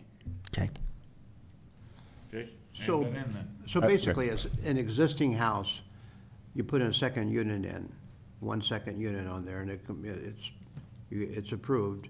It would be 601 Pleasant, Unit B. Yes. Okay, or whatever address it might be. I mean, I've seen them where we got 101 and 102 on the same lot, Yeah, I on the am same too, side of the street, and 101 and 101 and a half. So, okay, well, that'll make it simpler. Okay, All right, moving right along. Yes, section 9509, enforcement. One of my favorite subjects here. Well, we. No, we well, still have we're- one we're more. at Motion at the end of the discussion. still have one more. We've got. I'm disappointed Last one. because the fines are too low and there's no imprisonment. No, but Bob, it's the city clerk may cause the appropriate numbers to be so placed at the expense of the city, which the expense shall be collected from the person liable therefor. This is the city going onto someone's property and numbering it. Now, since I know somewhere in the building code, there's a responsibility of every structure to have a number, and the fire department seems to care about that quite a bit, and since you indicated that they would be reaching out to enforce that, because that is in the fire code as well, isn't it? I'm not 100% sure, but I think so. I'm not 100% Well, sure. it's usually when there's, my experience with new construction, the fire department does their inspections, besides where the water might be and the ingress and the egress, one of the first things is looking at The visibility dresses, of- and the dresses shall not be bright gold or brass. They And have to be shall a contrasting. certain size. Yeah, 4 inches and Yes. contrasting. So bottom line on it is, I think this is not necessary here, because I think you have building code. Well, it's a building code violation, but what this does is actually gives if they remove their house number, it gives enforcement It falls off. and just says we're gonna go out there and number it for you, and we're gonna City charge you won't- $5 to the- $10. The city won't enforce this, and there's not enough in it. There's too much downside to the city enforcing it, and certainly over $5 or $10. So all I'm saying is, this shouldn't need to be enforced through a section of the municipal code. Okay, does anyone agree with that or disagree with that? Doesn't carry that many fines, huh? Well, I'm just saying, why do we need to enforce over a penalty of not less than $5 or not more than $10? And what happens when you go to refinance, they won't sign off. You can't, if There's they're, all sorts of if other the numbers means aren't of- there, There you are other can't sell. means. I mean, and so if you would like to repeal it, we can. Yeah, Yeah, just get rid of it. well, unless somebody wants to make it a little more modern. Yeah, $50, $100. Wanna do that? One weekend over 4th of July, and Do you want it in involving the city clerk in it? I think it needs to go away. Okay, all right. I make So a that's- motion that it go away. All Do right. I have a let's- second? Okay. Yeah, you have a second. So, Okay. So we're repealing it now? Chair Ulrich, yes. Board Member Daddy, Yes. Board Member Murphy, Yes. Okay, Board Member Farmer, and myself, yes. all right. Enforcement got repealed, right? Yes, Okay. Did we just lower it? Is that what we did? we repealed it. Yes, okay. Lower the fee? Yes, we lowered it to, yes. Okay, discussion item 11, discuss and draft amendments for the City of Ojai Municipal Code Title IX Building Regulations, Chapter 6 Sign Regulations. Okay, I need some help on this one. it says this chapter was repealed on August 12th, 2011. Staff has no recommended changes. Okay, so that means it's really, all we have to do is affirm that it was repealed. We don't want to make any changes. What is it? As I drive through here, it says, slow down, kids. Be careful of that. We got squirrels here. What was this? What is it? What does it mean? It's And what went away? it's now in the it's in Title 10. If Which is where it should be. yeah. Okay, great. Done. so- Let's go to the next one. Well, vote? Do we need a vote? No, Re- We didn't make No? any change. no, it's already repealed. There's Okay, nothing there. good. Okay, fabulous. If Do we have to affirm we that? yeah, we'd like the Yes, vote we- so we could say okay, the good. bad I did- I recommendation. make a motion that we affirm. Second, Chair Ulrich, yes. Board Member Daddy, Yes. Board Member Murphy, Yes. Board Member Farmer, Yes. and myself, yes. Okay, discussion item Smell 12. blood in the water. We're almost. City of Ojai Municipal Code Title IX Building Regulations, Chapter 7, Street Improvements. Okay, staff has no recommended change to the City of Ojai Municipal Code Title IX Building Regulations, Chapter 7, Street Improvements. So, having said that, let's go through this. Section 9-701, Declaration of Public Danger. There we go. Okay, this street improvements is the subject near and dear to my heart, which tells you what my life might be. However, having said that, I have an issue with the beginning of the out of the box, the first line here, because when I looked at this and it said the existence of earthen sidewalks. What is that? Okay, I Googled earthen sidewalks, and for once, I came up, Google said there is none, which is the first time I've encountered that. Earthen sidewalks. Doesn't that mean unpaved dirt? Okay, because DG, pavement. compacted. Well, no, Oh. it didn't, no, it, I'm going by Google as the, arbiter of a, well, no, of a definition. So, the existence of earthen sidewalks and earthen curbs and gutters, which is not just unpaved dirt, adjoining dwellings and buildings within the city, or conversely, the lack of adequate curbs and sidewalks is hereby found and declared to be dangerous to the public health and safety of the inhabitants of the city. This is a policy thing, okay? I don't see any, and once again, that declaration of public danger means what? So, I'm going to suggest that. It just puts it at risk from liability because we acknowledge there's a danger and we've chosen not to mitigate and we it. have it in so many places. So, in any case. The let's- most let's- dangerous let's- is the island at Paseo and Ojai Avenue, where you have the tree and you have that little 10-foot patch of dirt with the rocks where everybody has to pass in that middle island. You know what I'm talking about? Yeah, I do. That's Okay, earthen. So we're gonna say repeal this. 9702, intent.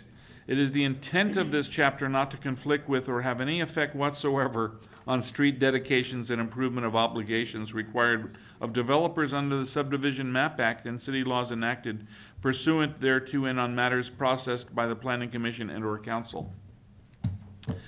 It is the intent of this chapter not to conflict or have any effect whatsoever on street dedications and improvement obligations. So I would submit that there's no purpose in having It's this. there. The intent is to have no Okay. impact. So I'm gonna And so we submit that shouldn't have it. 9702 be also repealed or stricken. 9703, improvements required, except as otherwise provided in this chapter, every owner, lessee, or other person constructing or substantially modifying, or causing to be constructed or substantially modified, any building, structure, or off-street parking facility in the city shall also provide for the construction of curbs, gutters, sidewalks, drainage facilities, and street paving.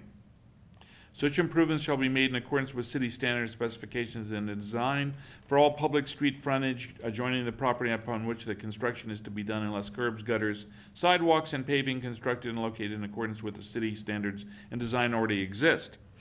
So, Isn't this Title 10?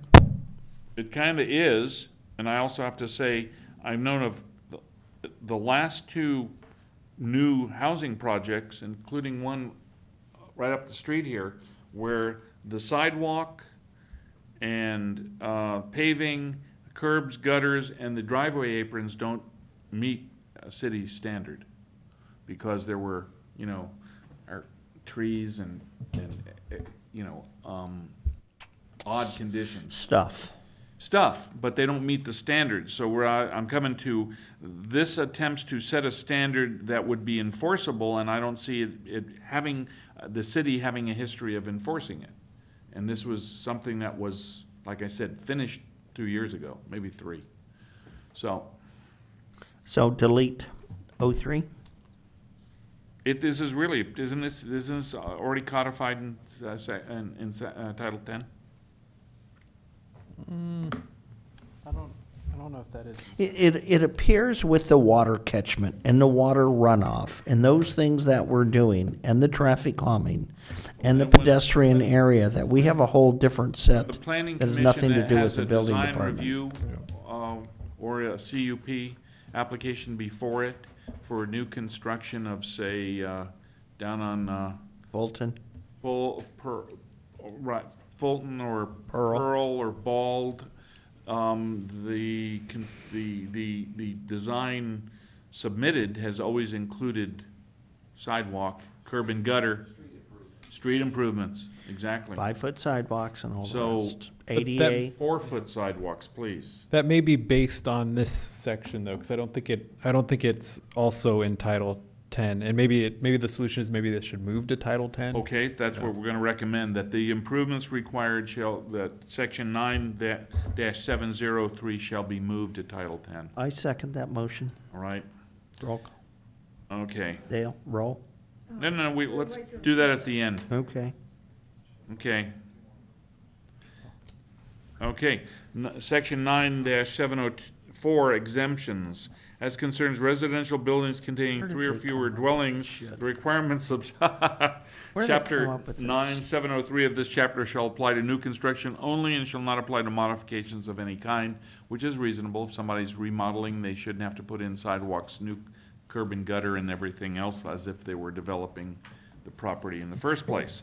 So having said that, this too shall move to Title 10. Okay. 9-705, substantial defined.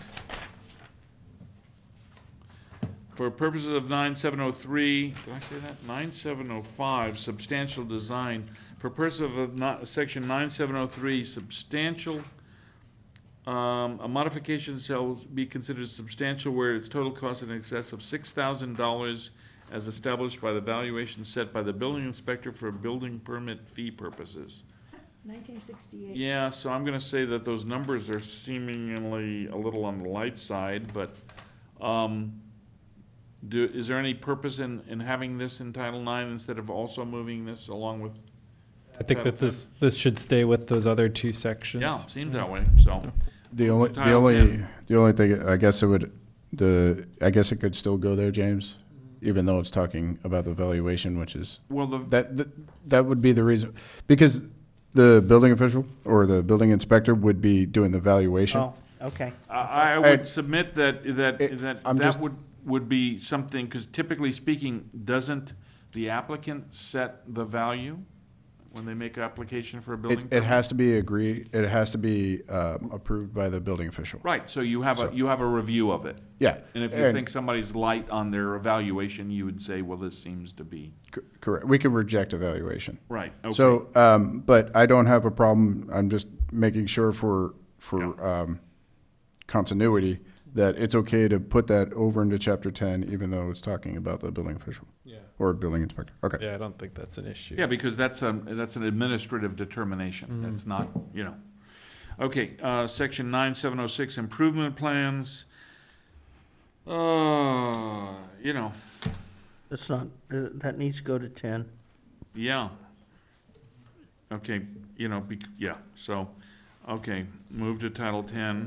07 needs to go to Title 10. Removal or relocation of encroachments, absolutely, Title 10. 9708, engineering. That's Title 10. Straight line and grade. Yeah, it's Title 10. The point is that Bond, 9709, bond or deposit for construction. That should be 10 because it's gonna go, again, it's gonna go No, with it follows Title 10. the It's improvements, the street bond for the improvements. street, for the encroachment and the improvement.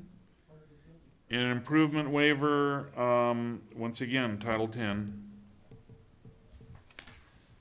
Okay, 9711, building official duties. The building official shall not conduct a final inspection of any building, structure, or other facility, or shall withhold approval of public utility connections thereto unless the curbs, gutters, sidewalks, etc. So, it's the same thing, it should go, it follows.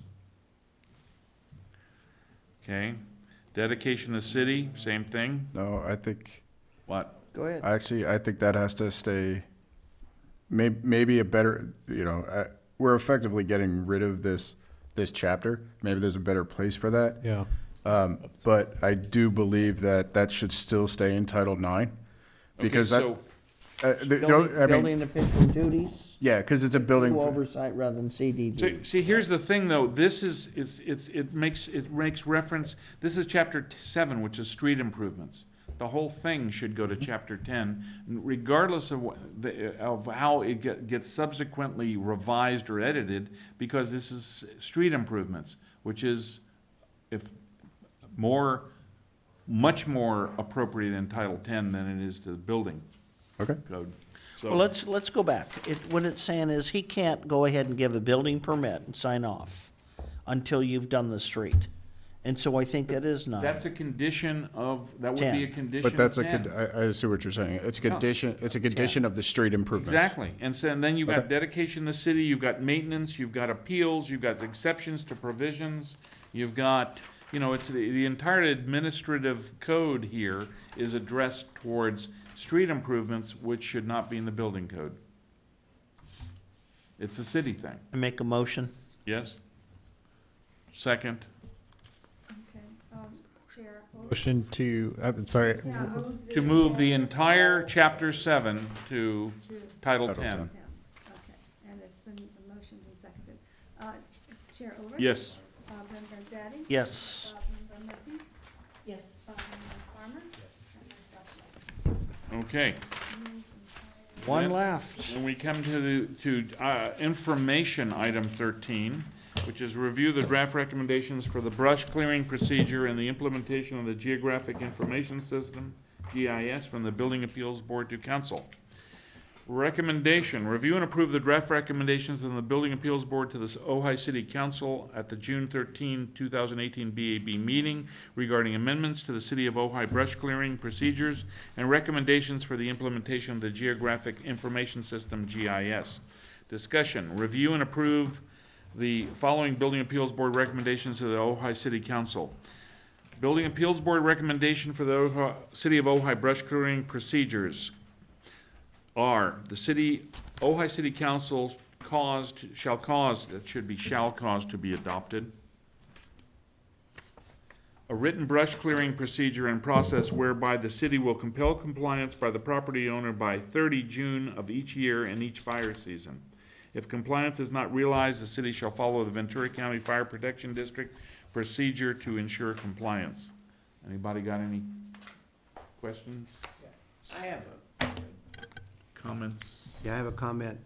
I know, I believe there was a map put in the lobby of the city. Can you, so the map has not been put, well, So the idea was when the item was going to come to council, we're going to put the map Right. up, but it hasn't been put up at this time because it's a large map and the only place to put it would be right here. And so we just decided we'd put it up when that item comes to council. I was a couple of weeks ago, and there was a map that was in the corner, and I was told that was the map that we looked at here, but I didn't see it again. You're still looking for that map, Mark. Probably, yeah, it's probably down Well, there. we have had various fire maps up, and then there was a meeting that the fire chief came and he had a map up. So I don't know if it was one of those. We have the current Yeah. Ventura County or CAL FIRE map Oh, okay. up in the lobby by the planning On the right. desk. But on it the wasn't right. the map that we were gonna put up for the public to look at. No, because Okay. the idea is we're going to put that up when it comes back to All council. right, okay, thank you. And do we have any idea when that is going to be? So there's no council meeting from now till August 24th. And if you watched the council meeting yesterday, the August 24th meeting has now become cumbersome. So they're going to push some things back. So I don't know the date Okay. exactly. Well, we should, should be over with fire season by the time it actually comes before the council. Yeah, I know, I got that. Yeah, all right. I'm going to Okay, ask a question. yes. please. Do we know if the city is going to get a GIS system? Are we going to? Well, we're recommending that they do. Well- That's the next one. That's part of That's this on here, over here. recommendation. And we have reported back a couple times and recently. So we use the county's GIS at this point. The city also actually does have GIS software. The challenge is just always going to be having staff to update it. So we have software, but we end up using the county's because it's more up to date than ours. So are we not going to update our own? Well, so that's part of the Our recommendation from you. Okay, just want to be sure. And who's going to do that? That's kind of the challenge that we're facing, and that's why we've just been using the county one rather than having a designated staff person. You could, when you attend the city council meetings, you could ask that question I thought James after might know. we'll see how this goes. All right, so. The answer is it's probably prohibitive in cost Yeah. for what we Well- need to have done and keep the thing up. Or given staff manpower, it's something that. There are people here in the city, though, that know how to do Yes, that. yes. Yeah, and We have resources that are not on staff. Mm-hmm. Yes. And we do have a few staff people who know how to do it, but they end up using the county one The for their county. purposes. Okay, and then the second component here is the Building Appeals Board recommendation for the implementation of the Geographic Information System. The Building Appeals Board recommends and urges the city to adopt an existing geographic information system that would be comprehensive for the city, inclusive of the fire water system and the domestic water system. The council doesn't have to follow these recommendations, but we would be remiss if we did not make them. So Recommend. that's where we're at effectively. Has the city taken a look and downloaded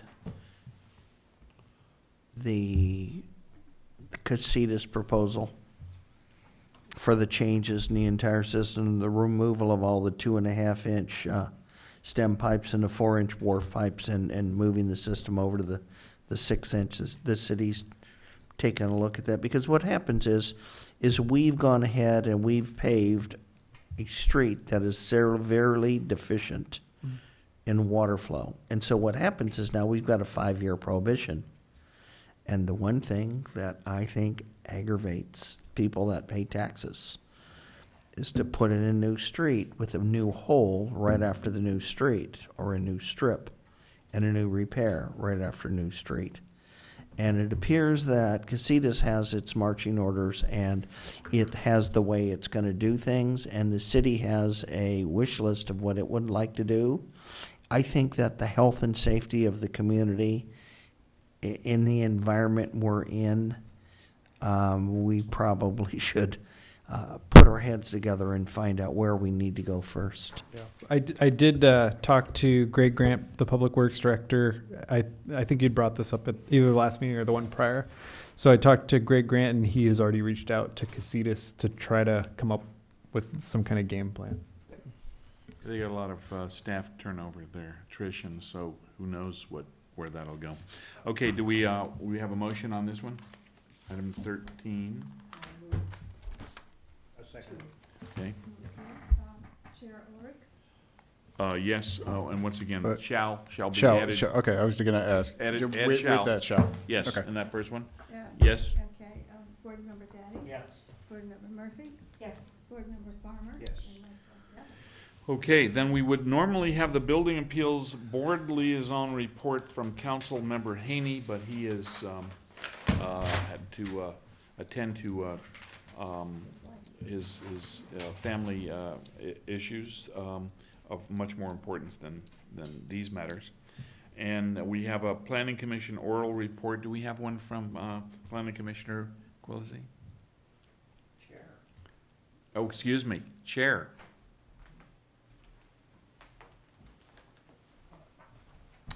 I don't The best- require. The best dressed, meaning no disrespect to your antecedents, but the best dressed planning chair in some time. Actually, Always the goal. Actually, I think the best board member or commissioner in the community. Best dressed? dressed. Yes, well, someone has, Thank you. to maintain some standards, even if the rest of us fall so far below.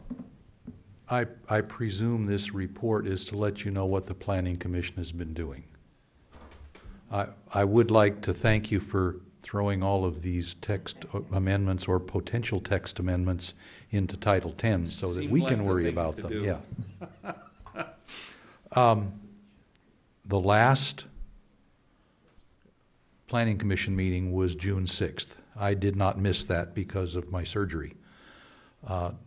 June 20th was canceled. July 4th was canceled because of the holiday. The next Planning Commission meeting will be July 18th. And we hope to finally resolve the question of tiny homes on wheels on July 18th.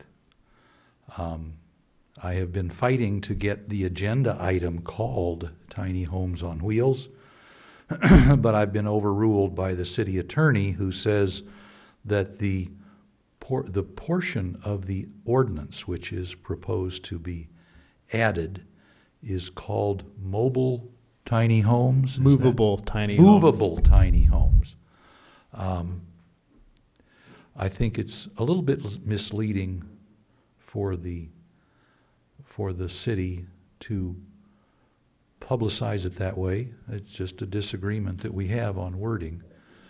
But fixed tiny homes are already buildable by right. The question might come if you drag a trailer into your backyard and take the wheels off, is it then movable? That's one of the things that I think we have to struggle with. And we have some weighing in by HCD, the city, or the State Housing and Community Development Department. And I have personally spoken with the Ventura County Resource Management Agency and the others at the tax assessor's office. So we will have a lot of information to put out at that meeting as we struggle with the question of how does the city deal with the idea of tiny homes on wheels, or, movable tiny homes. As far as what has been going on, the last Planning Commission meeting on June 6th took up two topics. One was a design review permit. I think it was a design review permit. Those of you that are familiar with the East End, there is a sushi restaurant down there called Hakane, and there is a building behind it, which used to be, I don't know, a veterinarian's office or something. Dog grooming, okay. Is that the Ultimate Pet Spa? I think. At any rate, someone has taken over that building. They have a cooperative parking agreement with the restaurant, and they wanted to put in a hair salon. And as it turned out, the one of the parking requirements areas of the municipal code contains a provision that says if you have A hair salon with 7 workstations, you need 21 parking spaces. I think parking requirements is probably something that the Planning Commission is going to take up here soon. But with a cooperative agreement with the restaurant that's in the front, where the restaurant's busy in the evening, the salon's busy during the day, we found that the amount of parking, which I think they had 19 spaces versus 21, that was adequate.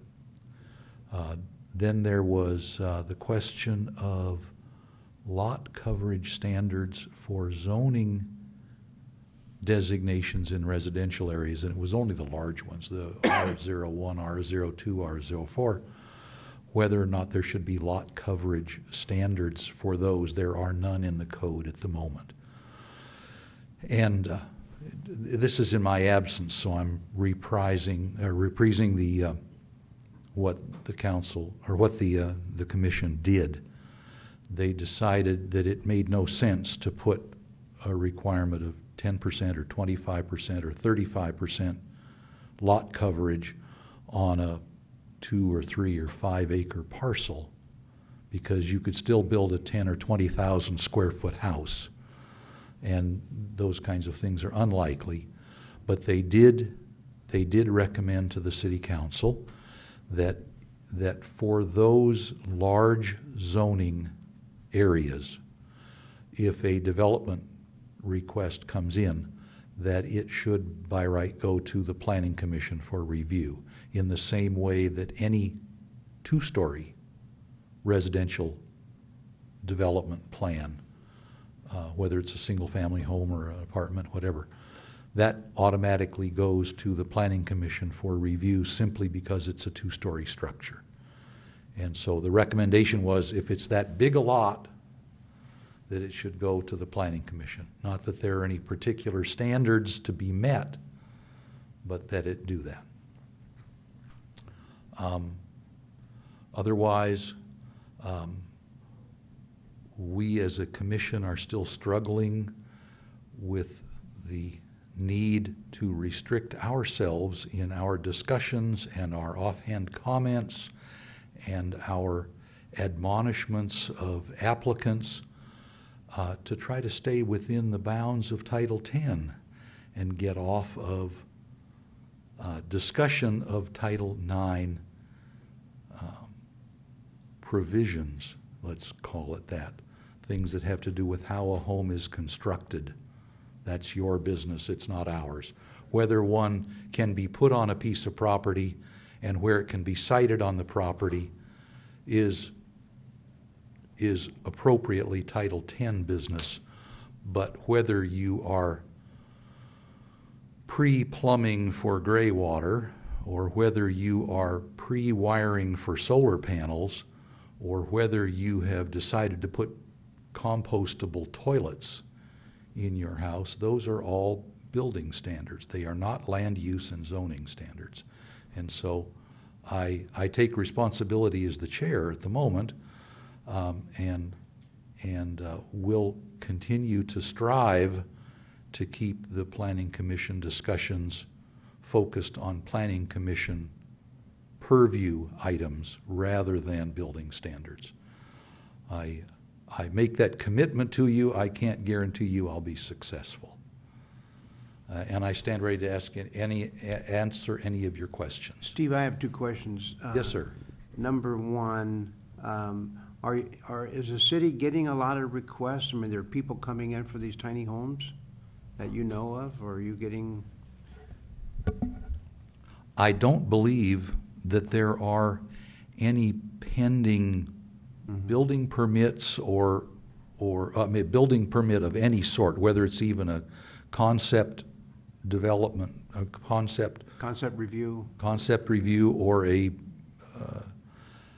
what do you call it? Anyway, no, there aren't any right now because there is no provision in the municipal code for a movable tiny house.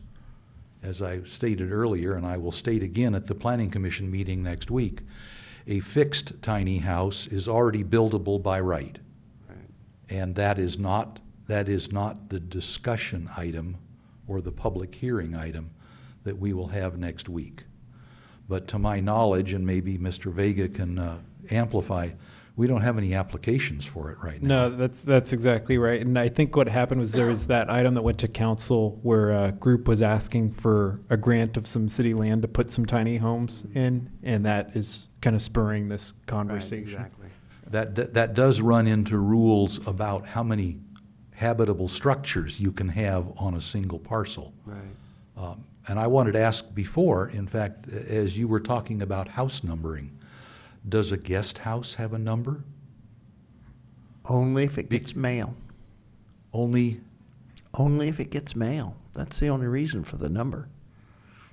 okay, but I'm thinking back to the provisions that say if you have a guest house existing on your property, you still may by right build an ADU.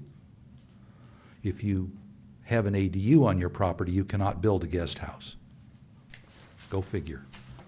But it's another question. depending on the order in which you put up structures on your property, you can by right have 3 structures on your property. And I'm just curious if they're all supposed to have different numbers. But isn't a guest house is not a dwelling? It's A usually. guest house is a habitable structure Habitable. that has no kitchen. Right.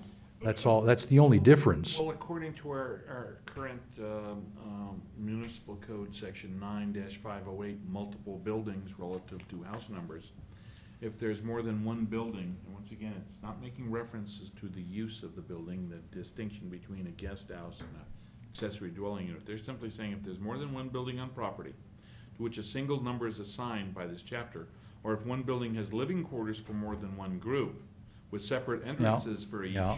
the number assigned to the frontage shall be used, followed by the letters A, B, C, to designate the separate buildings or the separate entrances as the case may be. Does it say multiple buildings or multiple habitable buildings? It doesn't. If you have a detached garage, does it need to have an address?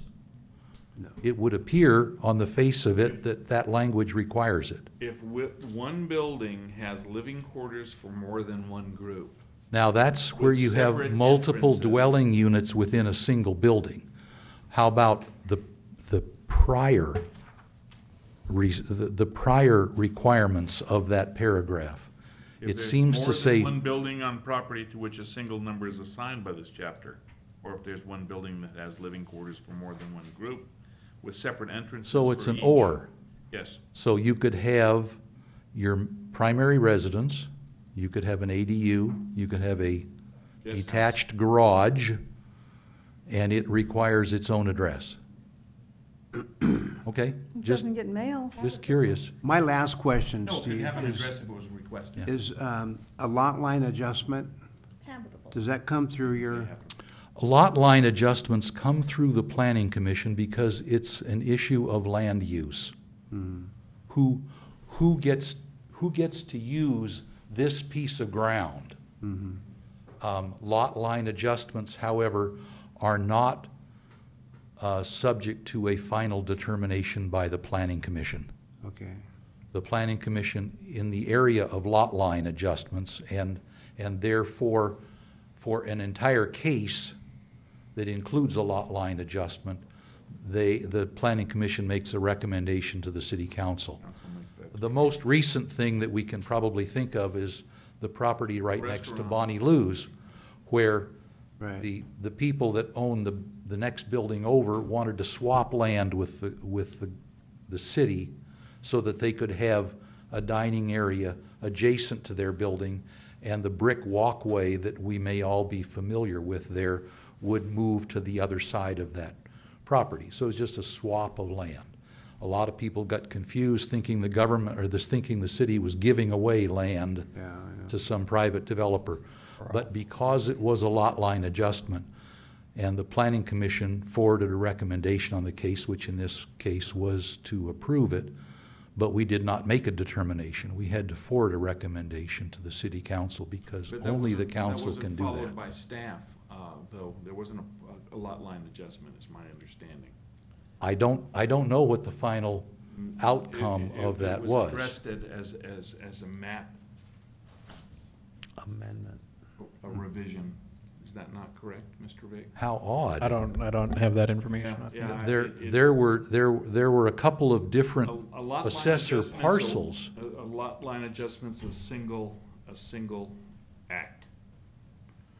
The other involves exchanges. Takes at least 3 separate transactions. Okay, So there were titles? Yes. Okay. And that Yeah. insistence, which I believe was initiated by staff, resulted in the process coming to a halt. But Okay. okay. All right. Chair Quillisi, I'm not sure this is in your purview. I'm not sure if it's in anybody's. 2.5 months ago, I called up to the HCD and wanted to talk about RANA numbers. And so I was directed to the policy development area of HCD run by Paul McDougall. And I do have his email. And I said, how many communities have given RANA numbers to tiny homes on wheels? And Or we counted them against their quota, yeah. counted against the quota. And the answer I got was, we're just now starting to develop this. So I said, so it would be accurate for me to say no one in the state of California, including anyone in Fresno, has ever gotten a RANA number against their housing. And he said, no, you really couldn't say that. I said, fine, then can I get the application and the information and the guideline and the booklet? And the answer came back that we've not yet discussed this. So, that's the California state, how this thing works.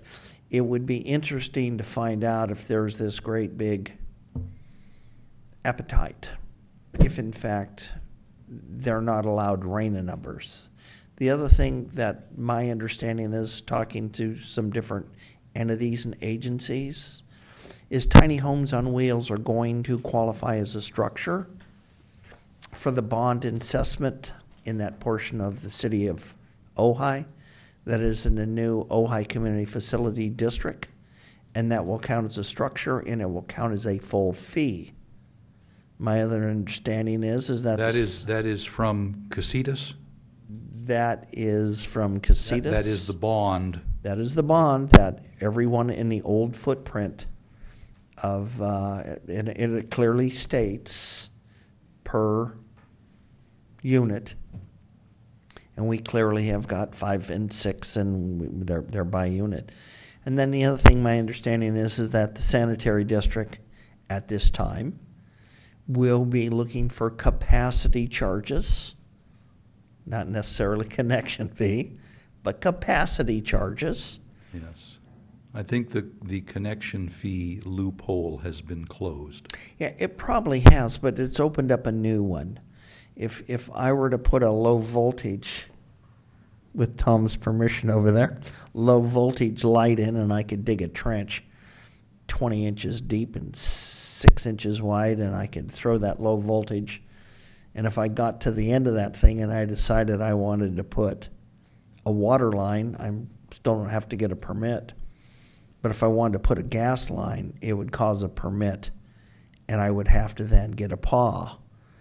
And so with that extrapolation, it appears that for the purposes of not having another boiled water, that when water is hooked up, that there's going to have to be excavation. There's going to have to be some type of permitting, and the permit for water rather than a hose, and the permit for... Well, there is a provision in the code already that says if you put up a new structure and presumably towing a trailer onto your property and leaving it there as such, or taking the wheels off and putting concrete blocks under it, it's pretty clear that you have established another structure on your property.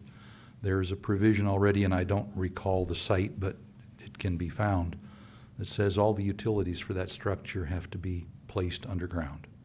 And that's permitted, and that requires a PAW then? Correct. Well, I'm not really sure how mobile these things are going to be. And No, and the tax assessor has its own opinion. The county tax assessor has its own opinion about movable tiny homes. We'll try to bring all of that to the fore next week. It'll be interesting discussion. I'll Yes. try to be there. Thank you. Yes, I wish you a good fortune and perseverance in that, in those deliberations. Is there anything else? Can we Next. make one note Yes, real quick? absolutely. Thank you. So there's 8 chapters left in Title IX, and so what Tom and I were thinking is next meeting we can bring those chapters and not bring back the corrections, the corrected ones we went through today until the following meeting when we bring all the corrected ones That's back. Okay. Okay, Yeah. right. In that case, then I'm gonna call this meeting, adjourned at 8:21. Thank you very much for your cooperation and speaking through this thing, and, you know. Need to turn off the- Yeah. And then you're gonna bring all the corrections in, or is that, or have them for We have the same requirement to go through Title X. Good luck. Good luck. And here's what I didn't say, which I would urge you folks